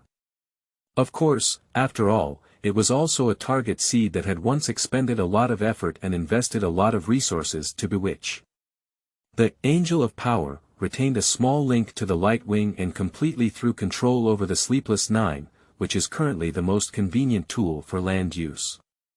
The cursed apprentice Rast's face was adorned with twisted lightning patterns on his forehead, between his eyebrows, and on both cheeks. Such eerie changes made it easy for any intelligent person to discern a fact. The container where the Angel of Might descends into the human world has been replaced. The mediocre wandering mage Rhodey, who can only bear a part of the essence of this old guy who has undergone changes in times, will have the arrival of heaven and transform the holy sites of dozens of adventurers in one breath. Nowadays, the descending container has been replaced by the Curse Master Raster, who has more qualifications than the vast majority of ordinary people. The behind-the-scenes shareholders of the Strayer camp cannot help but suspect that the Angel of Power can use its new body to unleash even more terrifying divine power. A 18-story wizard tower completely condensed by holy light, instantly condensed out of thin air, with at least one artifact on each floor to suppress it. UU reading www.uukangshu.net. At the bottom are 6 diamond-shaped crystal pillars, with elemental runes painted on the surface, as well as radiant divine patterns and shadow magic patterns symbolizing positive and negative energy. Unlike the large elemental and energy pools constructed by human mage towers, the crystal pillars are more convenient and easy to carry, and the elemental energy contained inside is simple and vast like a vast ocean, giving people a deep and bottomless suffocation feeling. The second layer is the Death God bracelet, guarded by two shiny Mastiff Head divine attendants. Among the other world divine attendants, Mastiff Head, who is not particularly skilled in combat, is probably coated with holy ointment all over his body, with a dazzling face that is difficult to see directly. What's even more terrifying is the radiance emanating from his body, which is as high as two small suns. Going further up, there are two freshly baked bronze sacred books, one of which is The Pale Hand of the God of Death, a thief god, which records his journey from being a mortal to a god and the mystery of stealing divine power. The other book is Deep Red Judgment, written by the demon Lord Kagos, who devoured his weak divine power and was upgraded to the protector of cruel officials, as the second-level ruler of burning hell before being destroyed. It records 3,000 methods of torture to extract confessions from criminals. These artifacts and artifacts that have survived the alternation of eras and are left over from the old era are simply the ultimate goals that mantras dream of. Curse Apprentice Raster found himself able to use the power of the artifact and artifacts suppressed by the 18-story Holy Light Tower, and couldn't help but secretly feel grateful that he was driven to success by the heart of the spell, rather than being driven away by his own inner cowardice and fear as a human. What's wrong with being used by others? Those who don't have any value for use are the real garbage. Wandering Mage Roadie Gang wasn't quite arrogant, but now that the Angel of Power has transferred to me, he immediately becomes useless. The fact is, it's still me. Rast is more valuable and has more potential. Chapter 7. The Legion of Light. You are listening at novelfull.audio. Since its appearance out of thin air, the Holy Light Tower standing at the Strayer camp has been constantly passing a large amount of extremely pure holy light, seemingly constrained and squeezed by some rules. It was only a day and a night before and after, and the tower suddenly shrank from the initial 18 floors to only 16. The tower, which had lost its protection and lockdown, was adorned with an immortal rock mask and an obsidian holy spear with lava cracks all over its body. Suddenly, it burst into the air and flew towards the depths of the endless swamp, as if hearing a call. This scene not only caught the attention of the seasoned adventurers who had regained their breath in the Strayer camp, but also when several large adventurer camps nearby received news from secret channels, teams of lesser-known adventurers immediately dispatched elite explorers known for their exploration and mobility, delving deep into the inherent territory of the fishermen indigenous people who, for unknown reasons, crazily raided the surrounding swamp camps. Not long after, Lord Dorothy, a half-bodied thief renowned in the northwest region for his crazy stealth and covert disguise among adventurers, brought back a priestly mark using alchemy potions and undead preservation techniques. The head soaked in a bottle was undoubtedly a safe and secure fish-man priest guarded by numerous fish-man elites. There is an adventurer skilled in torture to extract confessions. Looking at the freshness of the priest's head, considering the dual effects of alchemy potions and preservation techniques, it is inferred that the half-bodied thief Dorothy beheaded this head and successfully returned to the Strayer camp, which took about 6 hours before and after. In other words, not long after this guy infiltrated the endless swamp, he found a fishman tribe of at least 3,000 people and, in front of many elite warriors, took off the highly perceptive fishman priest, any of which was an extremely difficult A-level task. It's completely impossible to achieve this level without flying skills or surface gliding props. Of course, it could also be directional portals, shadow jumps, or Lord Dorothy throwing off the short legs of the half-human and running all the way back to the camp. In that case, he would definitely bring the fish-man tribe that lost its priest in front of everyone and went berserk collectively in excitement to Strel. If there is no accident, there will be an accident. One of the major shareholders behind the scenes of the Strayer camp, the Earth-type wizard Mr. Benton, erected a small rock watchtower out of thin air on the hard ground more than 3 miles deep into the endless swamp. A psi-level reconnaissance crystal was placed at the top of the tower, which would rotate every quarter of an hour to scan the effective range of 10 miles covering the entire rear of the Strayer camp, left and right wings, and most of the swamp. Not long after the half-bodied thief Dorothy safely returned to Strayer with the priestly mark, the diamond-shaped reconnaissance crystal emitted a piercing bell, projecting the scene of the surging indigenous fish people running wildly towards the crystal face of the camp, in front of all the adventurers. Is it another never-ending battle? Someone couldn't help but glare at the half-body thief, while the adventurer glared fiercely at Lord Dorothy. After receiving the latest news, the wizards in the core area of the Strayer camp couldn't help but want to pack up and run away. The last scene of the Fishman invasion, which happened 5 days ago, was truly impressive. At that time, only the wandering mage Rhodey in the core area obtained ancient wisdom and stood up without hesitation. Now, he has lost the favor of the Angel of Power, the ability to summon deadly bee colonies, and can still trust his confidence to once again rely on him to turn the tide.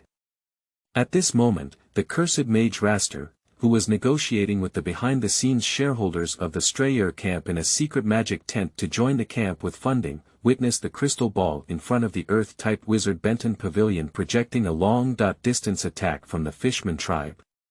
In order to increase his dividend share, he stood up resolutely. "I'll go out for a walk." In an instant, Rast spread 4 blue and white light wings behind him, forcefully tearing through the space and effortlessly teleporting out of the magical tent equipped with dozens of protective spells, and even the tactic of stopping time and space changes and banning teleportation attacks and beheading. The Black Lantern Ranger, Your Excellency Dan Gong, turned pale and said coldly, "The supreme camp we built together has been torn open. 17 spells, including the Heavenly Realm Spirit, Bronze Wall and Iron Wall, No Flying, Tenfold Gravity Service, Magic Rainbow Reflection, Luck Reduction, Low Morale, and Storm Shackles, have been completely destroyed in an instant. I think it is necessary to reassess the Curse Master, Your Excellency Rast." Dwarf Overlord Kid clenched his hands, his fists hard, but he didn't hit the table as usual. He said in a muffled voice, "We each squeezed 2 points for him. We're not the founder of the Elder, but we can still have 10% of the shares and dividends in the Strayer camp, which should satisfy his insatiable appetite." Mr. Benton, the Earth-type magician, stared at the crystal ball in front of him and watched as it teleported out in an instant. Suddenly, Mr. Raster, the cursed mage who appeared at the top of the Holy Light Tower, lifted his right index finger and saw a holy light spherical shock wave rapidly spreading towards the distant Fishman tribe. After the holy light, which was as fast as an arrow, swept away, all the angry Fishman warriors who died from the beheading of tribal priests by human adventurers became full of energy, and their muscles swelled like blowing air. Even the captured Fishman slaves who lacked food, ate less, and were exceptionally thin in physique quickly returned to their previous peak moments. This large-scale, divine grace, was beyond everyone's expectations, and the high elf Levin Greenleaf couldn't help but wonder if the cursed mage Lord Raster had been bribed by the Fishmen and had collectively bestowed upon them a divine enhancement spell. Only the Earth-type magician, His Excellency Benton, remained silent and then spoke slowly, explaining, "The so-called divine grace and magic come from the favor of gods who are high above the ground for those walking on the ground. Even shallow believers cannot be considered fishmen. How could they possibly obtain the favor from the Angel of Power? In my opinion, the cursed mage, Your Excellency Raster, used the holy light as a cover to cast a large-scale healing spell, stimulating the potential of all fish bodies, and even willing to consume their vitality for a temporary domain-level divine favor. This guy is simply crazy. More than 3,000 of them used it in a short period of time. How many people will die in the first wave of the impact that the Fishman warrior, whose remaining vitality has climbed to the peak of his life, will bear at the Strayer camp?" The Black Lantern Ranger, Your Excellency Dan Gong, remained silent for 3 breaths and sighed, "At least half, about 2,000 people. Of course, after resisting this wave, the Fishman's vitality will rapidly decline and become extremely weak. Our reserve team can quickly reverse and kill this medium-sized tribe. This is a good opportunity that, as long as properly utilized, can completely cleanse some of the stubborn adventurers who have become thorns in the Strayer camp." The Black Lantern Ranger Dan Gong remained silent, while the Dwarf Overlord and the High Elves exchanged glances and nodded. Lord Benton, the Earth-type magician, continued to remain neutral, the only woman who remained silent, and her face was shrouded in a cobweb-patterned hood. At critical moments, she spoke up and proposed several times, leading the Star Camp to overcome obstacles and achieve success. The astrologer smiled awkwardly and glanced at the Black Lantern Ranger, handing over the decision-making power to Lord Dangong. How could human supremacist practitioners refuse the opportunity to annihilate thousands of swamp fish people in one go, let alone learn from other secret sources that the Fishman tribes deep in the endless swamp are crazily merging with each other, and the 7 major tribes have preliminarily completed land consolidation and population migration against the surrounding forces of all sizes? In the view of Your Excellency Dan Gong, who is a human, as human adventurers continue to interact with swamp fish people, and as low-intensity wars continue, the backbone of the swamp indigenous fish people are gradually enlightened by wisdom. In order to fight against the wolf-like human adventurers, the Fishman tribe, which is still in the loose power alliance system of the Gathering and Fishing Mother, is undergoing astonishing changes. It is possible to give birth to a feudal system where power is concentrated in the hands of a few priests and nobles, and step into the turbulent kingdom era. Being able to kill a large number of future amphibian fish-man kingdoms at critical moments, the Black Lantern Ranger has other options. Starting with a small Fishman tribe of 300, Dangong will continue to steadfastly pursue its own path. Unexpectedly, at this moment, the sorcerer Rast magnificently spread out 40.4 wings of light, with the Holy Light Tower as the core, and successfully constructed a triple heaven gate with a crystal arch. At this moment, streams of light poured down from the crystal balls on the dome, revealing their true selves upon landing on the ground. They were the 37 adventurers, fully armed to the teeth and forcefully transformed by the Angel of Might. They stood in front of the gate of the first major place, with diamond-shaped sunstones embedded in the center of their chest armor, spraying a strong holy light, forming a zither-shaped shield. They held a short spear in their left hand and a dragon spear in their right hand. A row of them unfolded neatly, forming a slightly curved battle formation. The predecessor was the most stubborn group of scumbags among adventurers. After being forcibly tamed by the Angel of Might, they were completely washed ashore and became fanatics carrying the holy light with them every move.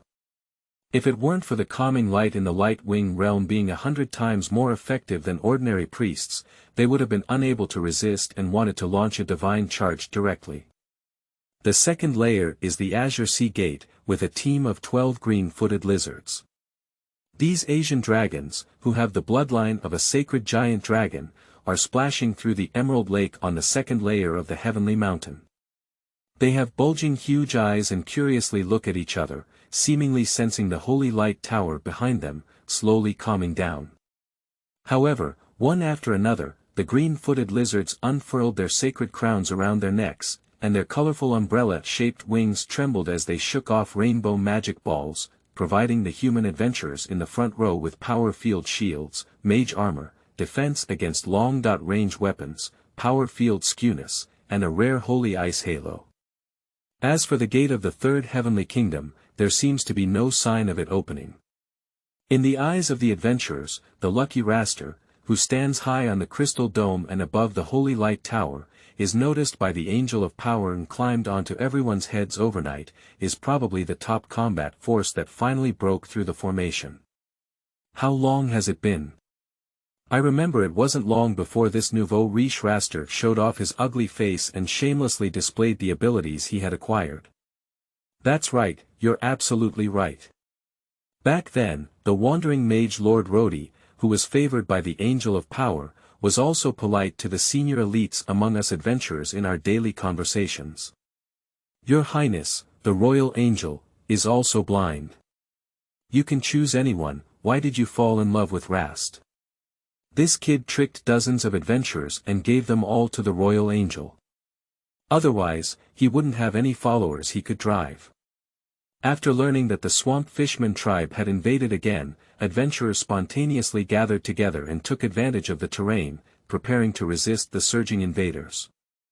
Of course, discussing and commenting on the recent high-profile figures at Strayer Camp is the best way for seasoned adventurers to bring each other closer together.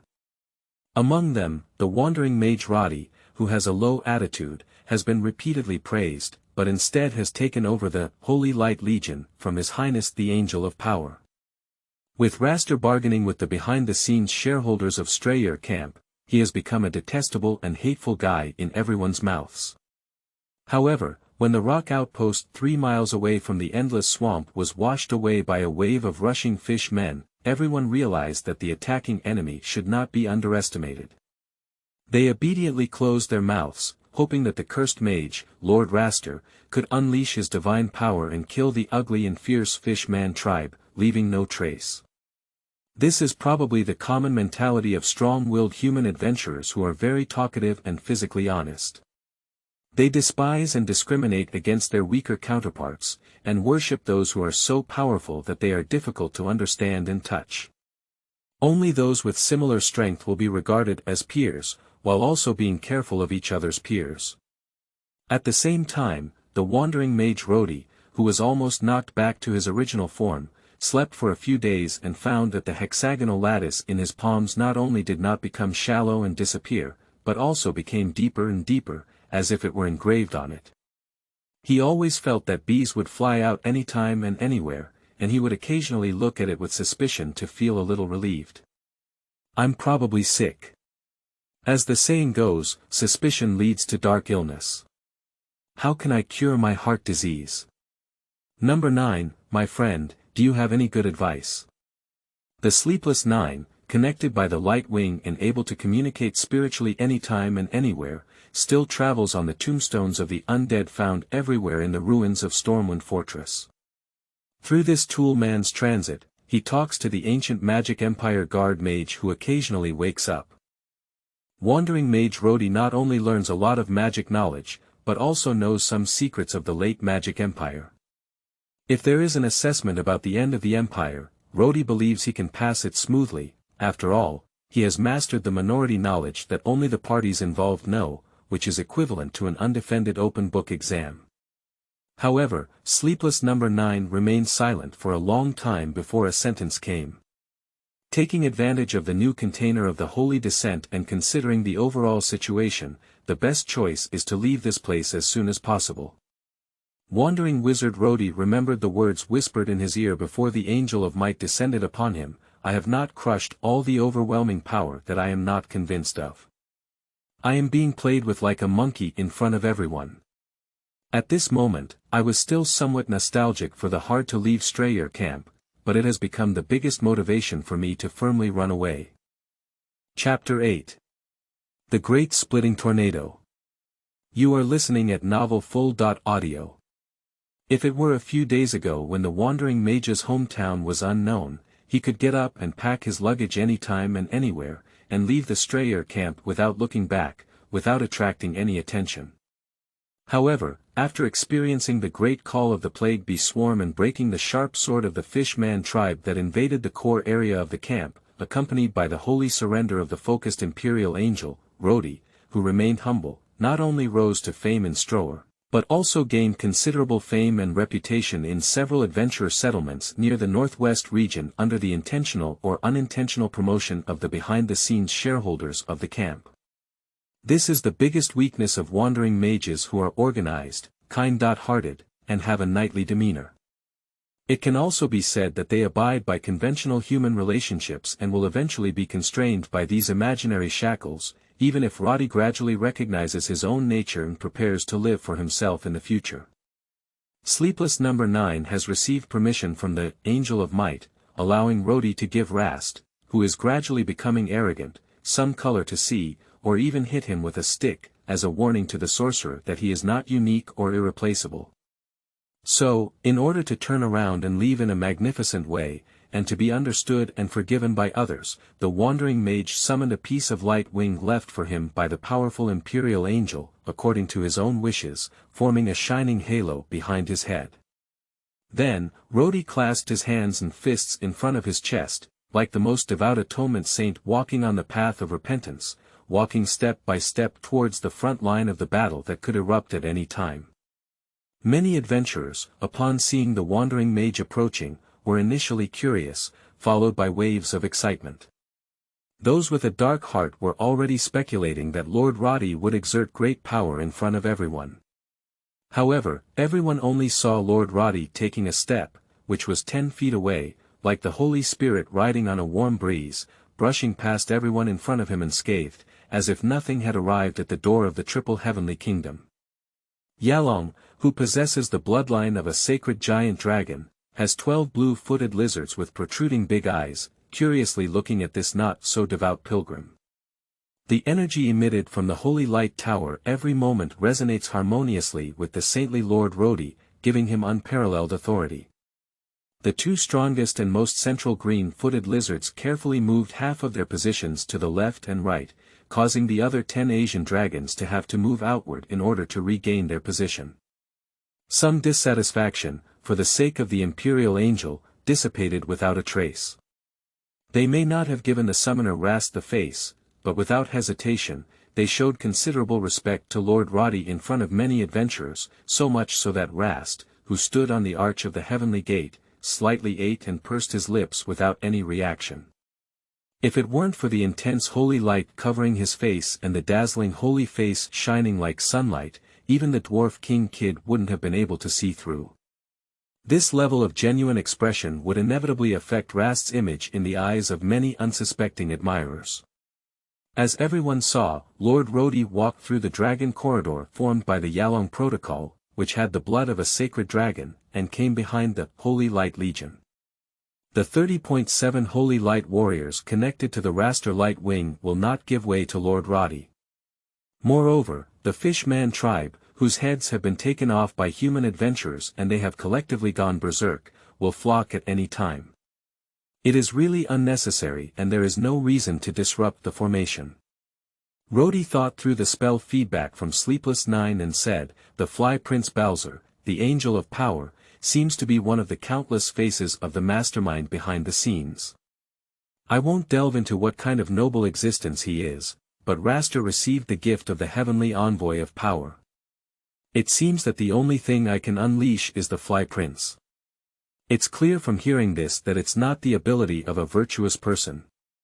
The truth is, the Fly Prince that Roddy can come into contact with is just a tool that belongs to one of the many incarnations of this mastermind behind the scenes, collected by the 9-layer Mage Tower prisoner in the endless swamp core area and reshaped with a massive amount of resources. Roddy broke through the traditional inertia of knowledge and had a new perspective on the Fly Prince Bowser.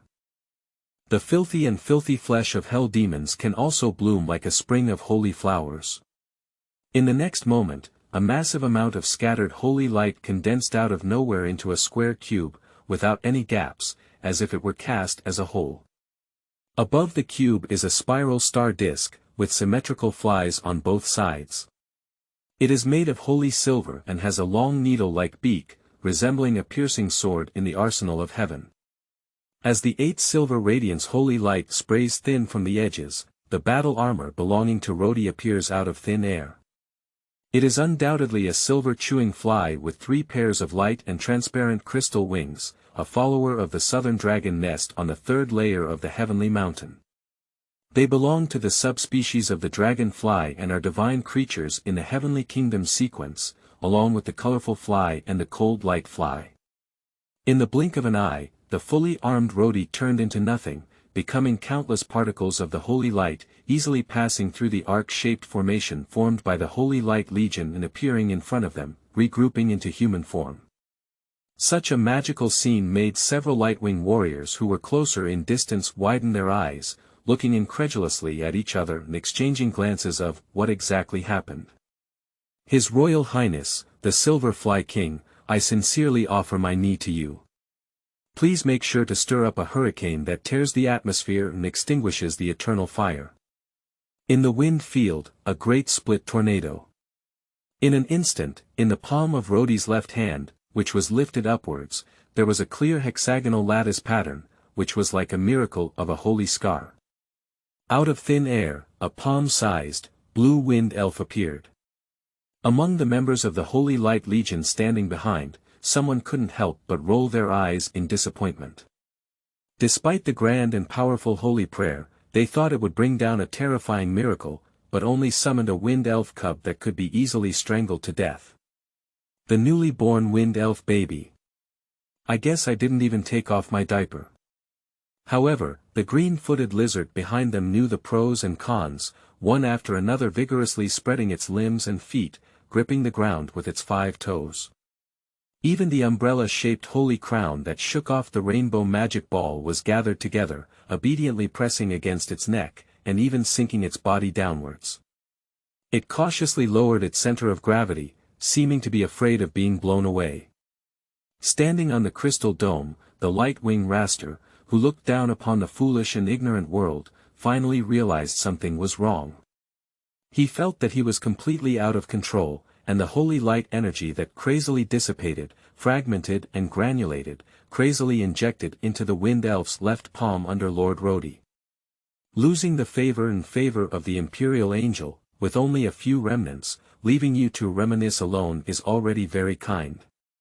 The previous protagonist who refused to come down on my stage is really a hindrance. Roddy, do you know that you are very eye-catching? At this moment, the sky-blue wind elf absorbed a massive amount of scattered holy light energy, rapidly expanding like a balloon. In the blink of an eye, it turned into a tornado that supported the sky and the ground. Even the vast and gloomy clouds were pulled down by attraction, and a huge vortex cloud funnel hung down.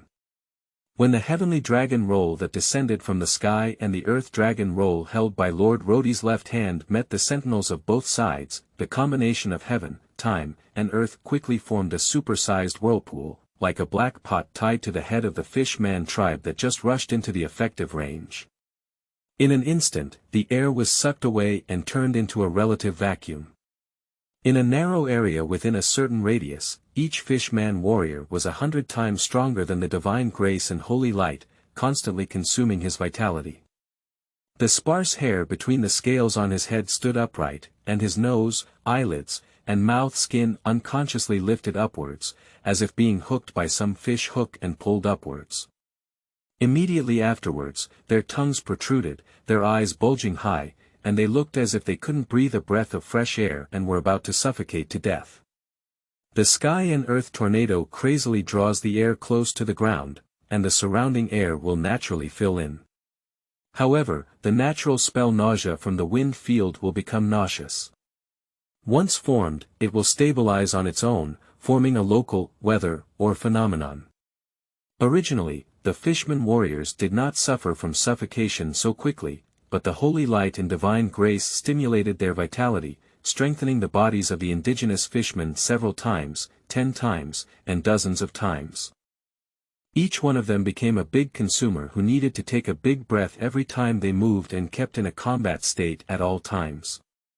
So much so that as long as you hold your breath, bury your head in a long run, and run frantically to the edge of the tornado, there will be a continuous stream of fresh air filled with local relative vacuum, and you will definitely be able to escape the pain of suffocation. However, without the wisdom, foresight, and even foresight of the Fishman priests, among the 3,000 tribal warriors, there is no one with high perception who can step forward and lead the Fishman compatriots out of the desperate trap. The hundreds of fish people located in the core area of the Tiendi tornado are subjected to vacuum pulling and suffocation, and the stronger their physique, the greater their consumption.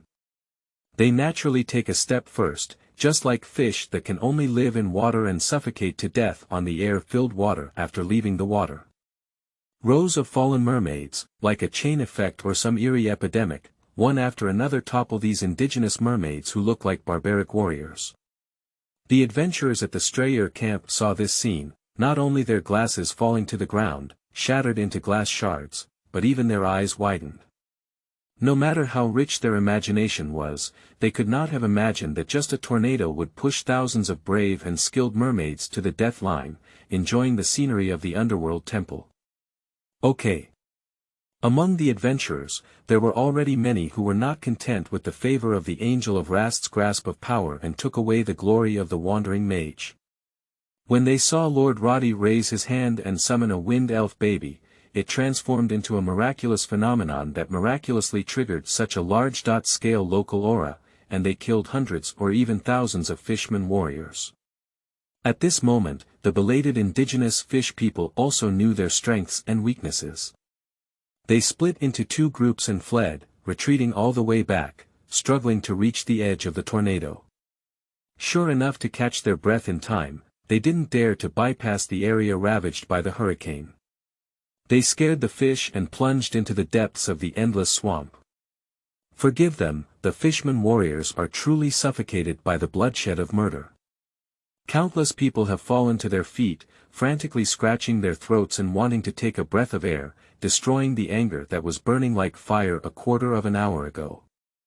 They only want to escape, far away from the campsite where human adventurers gather, and never want to come again, unless next time, the fishmen warriors can lead tens of thousands of troops, with fishmen warlocks in the formation, and fishmen priests sensing the opportunity before daring to launch a revenge challenge again. UU reading www.uukangshu.net. As for the forward breakthrough of the fishmen, their physical strength was exhausted along the way, and they fell 100 and dozens of fishmen warriors one after another. In the end, only more than 50 lucky swamp natives escaped. Their appearance came as a surprise to the Holy Light Legion, as they were about to carry the kite shield condensed by the Holy Light and launch a sacred charge to eliminate the remnants of these fishmen tribes in one go.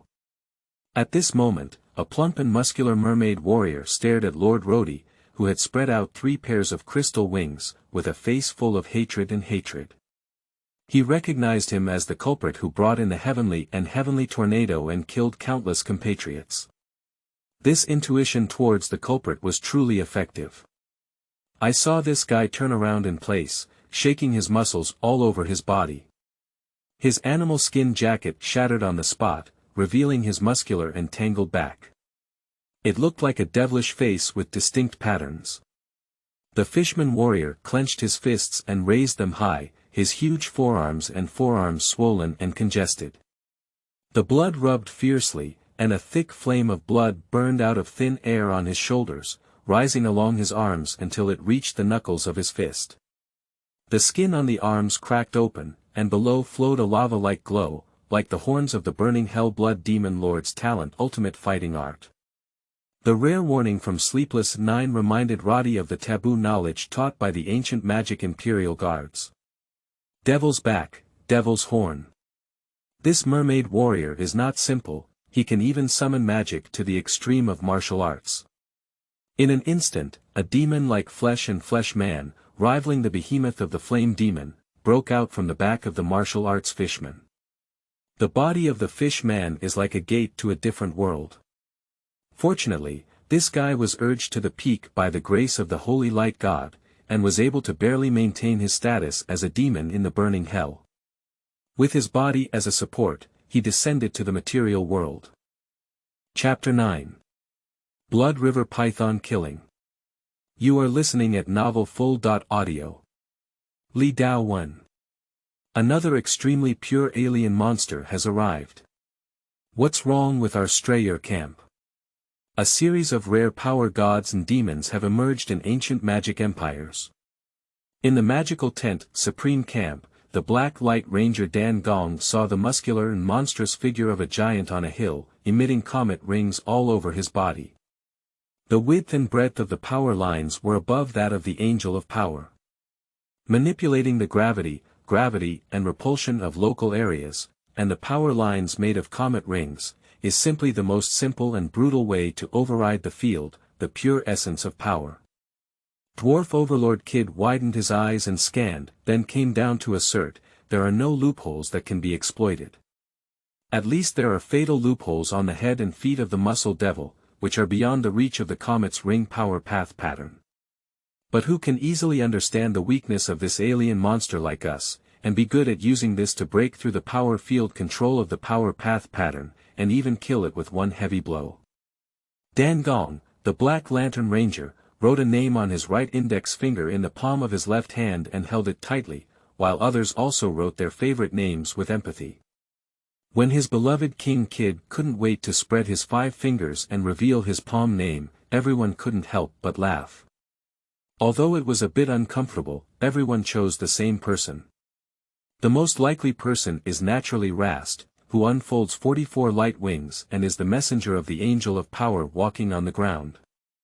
With just 4 light wings, he forcefully tears open more than 10 protective spells of the Supreme Camp. With 10 times the number of light wings, it is not easy to capture the comet's ring power and lines of the flesh demon. At the same time, he breaks through the weakest and strongest points at the top and bottom of his head and feet. The weakest point refers to how much the comet's ring force cannot accommodate here. The strongest is that the fists of the flesh and muscles demon are not a decoration. Even if they break through, they may break off a few precious light wings. The cursed mage Raster has such confidence, but for the sake of the Strayer camp, the conditions have not been negotiated yet. It belongs to someone else's territory, can he really go out freely? Even astrologer Spotty Philippe lacks absolute confidence and assurance, able to discern the true thoughts of the light-winged Raster, let alone use the traction between ancient stars to control and guide this suddenly rising to a high position, possessing immense strength, and gradually becoming an unattainable figure. At a critical moment, Raster still had his thoughts on it. With his arms clasped in his arms, he lifted his index finger in his right hand and lightly tapped his left arm, making a crisp sound of gold and iron ringing. Many adventurers who witnessed the flesh and muscle demon breaking through their bodies had not yet understood what was going on when they saw Lady Rhodey, dressed in holy fly armor, vibrating 6 crystal silver wings and rushing towards the flesh and muscle demon as fast as lightning. Slightly leaning forward, 30.7 fully armed holy light legions lifted their long spears and short spears, and launched a sacred charge towards the muscular demon.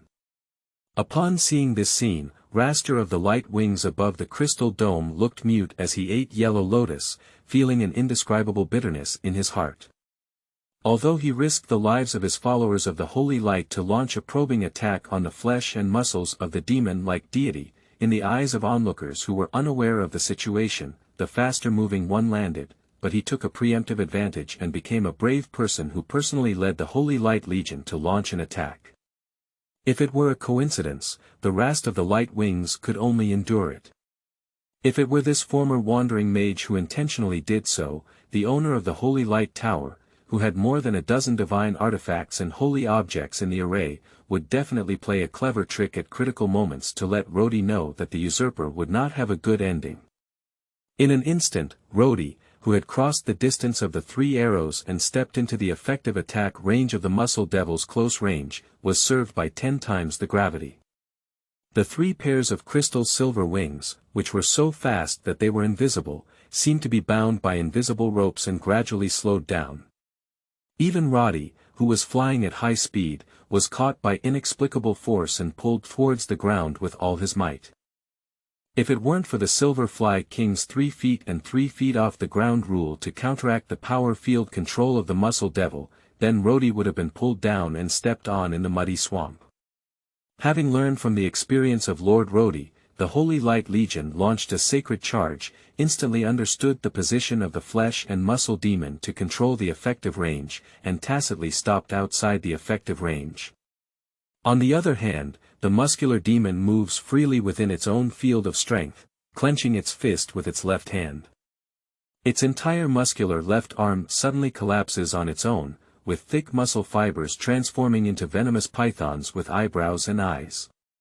It attaches to its wrist, elbow, and shoulder, opening its fangs and mouth for devouring people and elephants. Faced with dozens of cold and piercing hostile gazes everywhere, Rhodey thought he was coming towards him. The crystal silver wings behind him no longer struggled to vibrate, but instead calmed down, accumulating strength and ready to unleash a deadly attack against the enemy at any time. The members of the Holy Light Legion took a cautious step back, stabilizing their lower abdomen like the azure-footed lizard of the Yalong genus. However, the Muscle Devil spread out the muscles of one arm not to launch a deadly attack, but rather its priority target was the swamp fish man who had attached themselves and was almost extinct. Under the sudden outbreak of distress, the fish-man warrior who had just escaped from suffocation was repeatedly penetrated by venomous snakes descending from the sky, even devouring and advancing through their bodies, and then revealing through their skin. However, the fish-man warriors who were suffering from the devouring bodies of the snake seemed to have gone completely insane, not only showing no signs of pain, but also emitting bursts of wild laughter. With my broken body, feeding the holy snakes of hell, the hatred contained in flesh and blood will be punished by the God of revenge. This is our glory. The greedy and ruthless venomous snakes quickly devoured dozens of mermaid warriors, even their belts and bones, probably to truly accept the hatred of the swamp indigenous people who were determined to exterminate the tribe through blood and flesh. One by one, the venomous pythons opened their crimson eyes and stared at the heavenly and earthly dragon roll, almost annihilating thousands of mermaid warriors under Lord Rhodey. Roddy couldn't help but sigh and said, "I gladly accept your hatred. As the saying goes, your life and death enemies are my heroes. There is no right or wrong between us, it's just different positions." Roddy continued forward without retreating, and a venomous snake with muscles and muscles, as fast as a lightning stone fire, was bouncing and bouncing in the air. A pair of crystal silver wings behind the holy fly's armor, with the left wing transforming into a silver screen in the air, instantly cutting off the ferocious snake head. The other right wing unfolds the remaining snake body in half, and wherever it passes, fresh and live flesh is completely carbonized, like charred charcoal, shattering into pieces and falling down in a rustling manner. It can be considered as the main source of vitality that completely extinguishes the countless muscle fibers of the devil's left arm. What does this count? Muscle demons are indifferent to the demonstrations of their prey, and this level of muscle fiber can be regenerated anytime and anywhere. The most despicable thing is that such a frail human law enforcement officer, wearing the armor of an angel, dares to step into the realm of the burning hell-blood demon lord. Human beings, too arrogant. If it weren't for the half-body of the imperial angel standing on the crystal arch, dozens of light wings would not have been underestimated. In order to prevent him from getting into trouble at any time, the flesh and muscle demon had to retain more than 60% of its strength as a trump card for defense, not just the Blood River Python kill launched by dozens of flesh and muscle venomous snakes. 99 thick pythons, as thick as their arms, launched attacks from all sides, southeast, northwest, and 8 directions simultaneously. Even though 3 pairs of 6 crystal silver wings danced into an airtight silver shield, the attack force was like a siege hammer, which inevitably pushed Rhodey back step by step. With 3 breaths, 10 breaths, and 60 breaths, everyone saw the Holy Light Legion remaining motionless. Lord Roddy, for their safety, resisted 100, 1,000, and 5,000 hammer-like attacks. Yu reading www.yuukeangshu.net was bleeding from head to toe, dripping down from the countless cracks in the holy fly armor, onto the swamp mud. Unexpectedly, only the brave and fearless holy knights died on the battlefield, and a miracle that could only be produced by the combination of soul and blood was born out of nowhere. The bright red flower of heroes bloomed. The efficacy of this flower is like that of Mandela grass, almost a panacea that can cure any disease. Even the elderly and the bedridden can forcefully hold their breath and at least confess their not too long last words. The final blow arrived as scheduled, with more than 20 intact venomous snakes gathering in a ball, like the accustomed hand of a mountain giant clenching its fist, raised high above its head, and using the inertia of 10 times the gravity of the ubiquitous force pattern to serve, fiercely bombarding this shattered silver shield. With a wow sound, Roddy wanted to forcefully press down on his internal injury. His tightly closed lips were biting and bleeding, but he couldn't help but open his mouth and spit out a large, fragmented mass of bruised blood from his organs. The silver shield shattered on the spot, and 6 crystal silver wings were shattered inch by inch. Even worse, he was completely shocked by a tremendous force and his feet were lifted off the ground, like a shell burning with primer and rapidly releasing high-pressure airflow, rushing out of the barrel and rapidly throwing it into the sky. In just a moment, Roddy was in everyone's sight, disappearing into the distant clouds and becoming a shining cross-starry spot before leaving, completely disappearing from everyone's sight. At this moment, dozens of fiery and scorching wings of light shot out from the crystal arch of the triple heavenly kingdom gate, piercing like lightning into the opening on the head of the muscular demon comet's ring power pattern. I knew it would be like this. The muscular demon's accustomed right arm swung its fist towards the sky, but unexpectedly, the light wings did not come empty-handed, but instead rolled up the sacred artifacts of the Holy Light Tower. Chapter 10. 5 Fingers of Little Fireball. You are listening at novelfull.audio.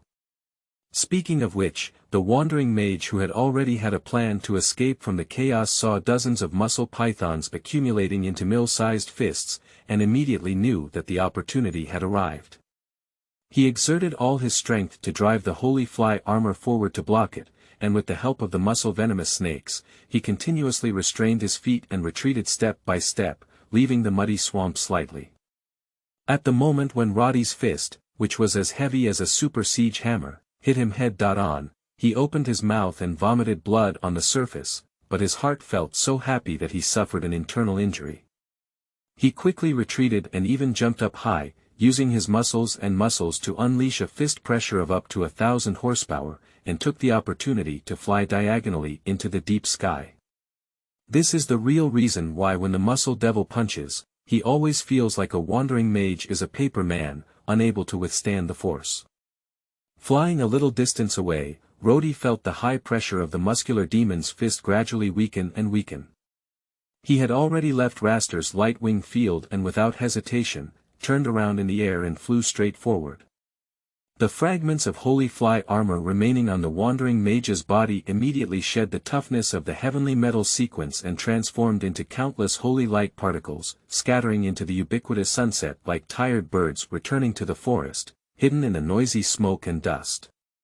Roddy can only rely on the magical imprint on his back, with crystal-clear patterns quietly emerging, transforming into a pair of silver crystal wings, even without any vibration.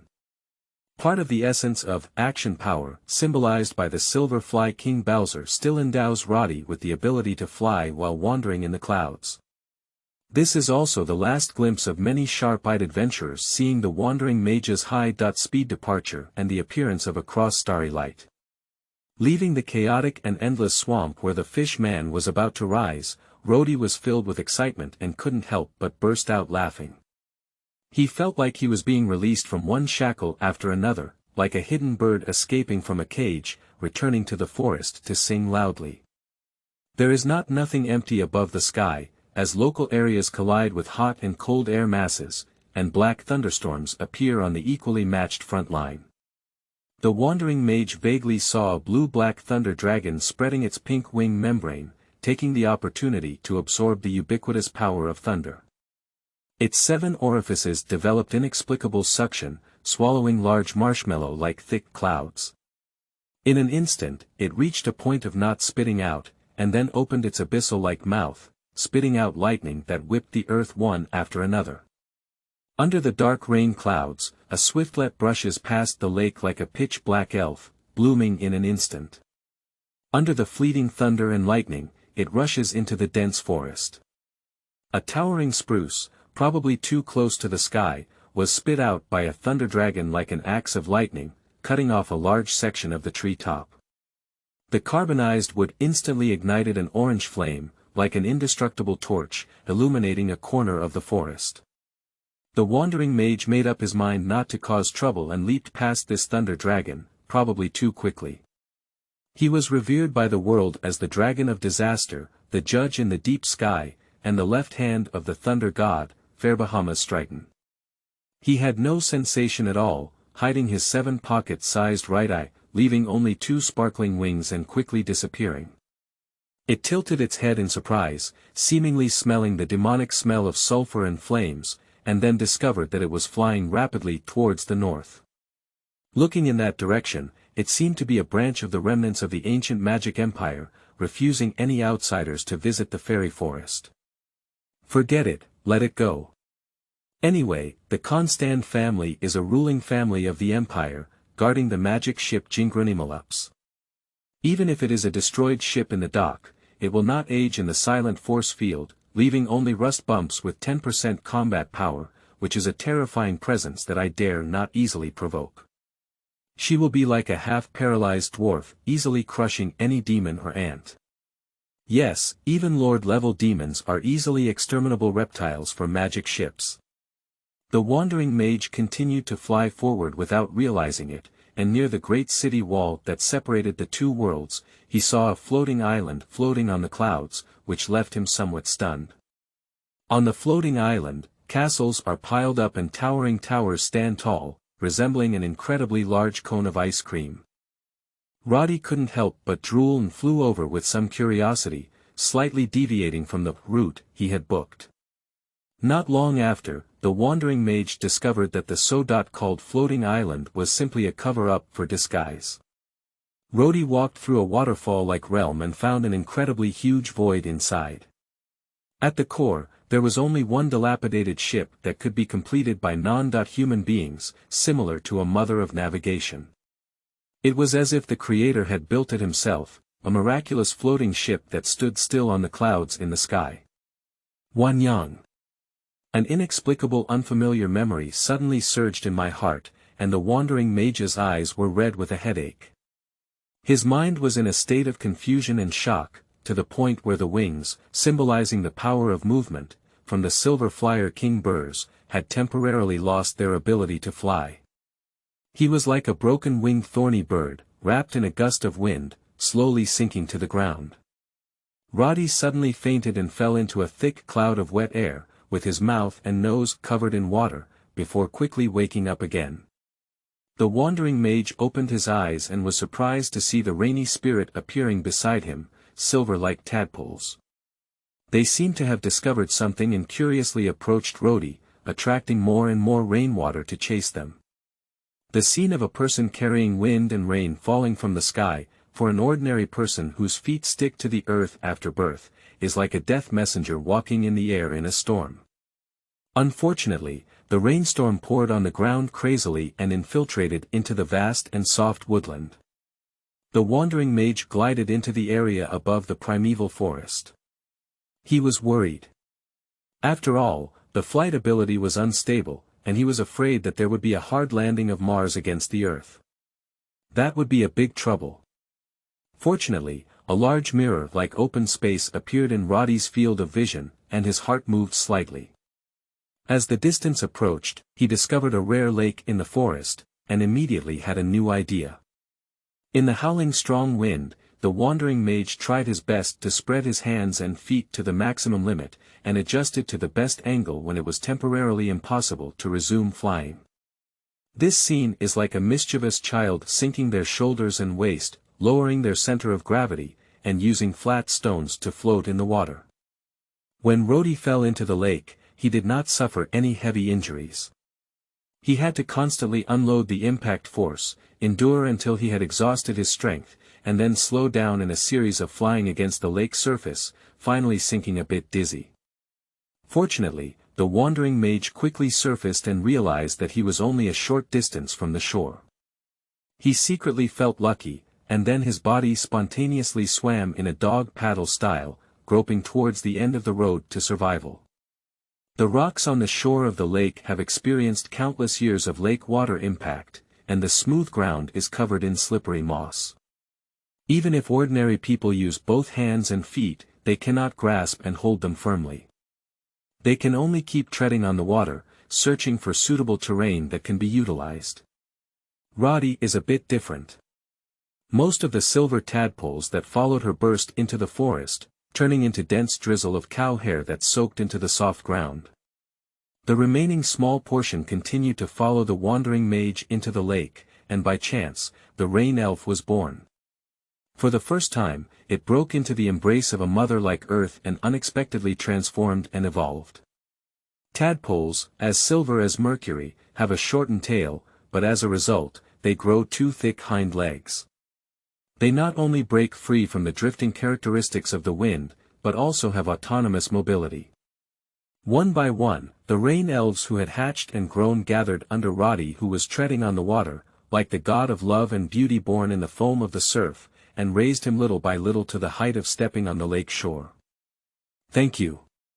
Roddy took a step and stood on the ground, turning around to look at a large group of rain spirits, expressing his sincere gratitude for the first time.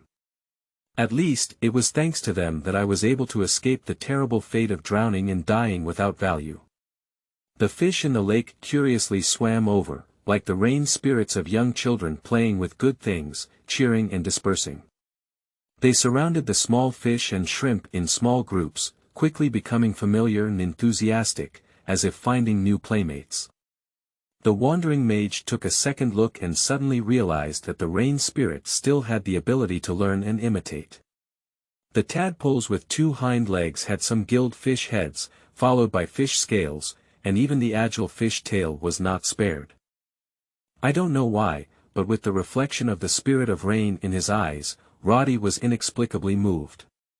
A simple and complex rune appeared in his mind, with raindrops of varying lengths, resembling tears one after another. The wandering mage couldn't help but touch it, and Yu reading www.yuukangshu.net unexpectedly discovered that it was a natural spell, with an effect similar to that of a magician's trick. The watering spell's effect was to attract a shower of rainwater and water a plant in a flower pot. No, this spell seems to contain 3 or 4 spell effects such as water making, pocket placement, and space transformation, and cannot be viewed as a magician's trick. A gust of evening breeze blew in the woods, and Rhodey, whose clothes were soaked all over, couldn't help but shiver. Her whole body quickly lost heat and had to shiver, instinctively vibrating her muscles to extract heat to maintain her body temperature. Dry firewood, light a fire, eat. Live. The wandering mage took off the long-sleeved hooded cloak that had become unusually heavy after being soaked in water, grabbed both ends with both hands, twisted it slightly, and squeezed out a large amount of lake water. After weighing it, he found that it was much lighter, so he quickly put it on himself. The short leather boots that were soaked in water, wearing bare feet, made a creaking sound with every step taken. "It's really annoying." Roddy found a small tree and took off his leather boots to pour out the accumulated water inside. Considering the sparse forest clearing near the lake, the undead only found out if there were obstacles such as thorns and sharp stones scattered all over the ground. He had to put on damp short boots for his newly ventilated feet. Fortunately, the wandering mage didn't go far when he saw a withered tree lying on the ground. He was overjoyed and approached, reaching out to pull the branches that had fallen all the leaves. He also collected some withered yellow leaves and found a piece of open space. He first laid down the branches, then spread the leaves on top, and made a pile that was easy to ignite. Roddy rubbed his hands and found that the element of fire was unexpectedly thin and lazily disobedient, feeling a bit anxious. 5-finger fireball. My best 5-finger fireball.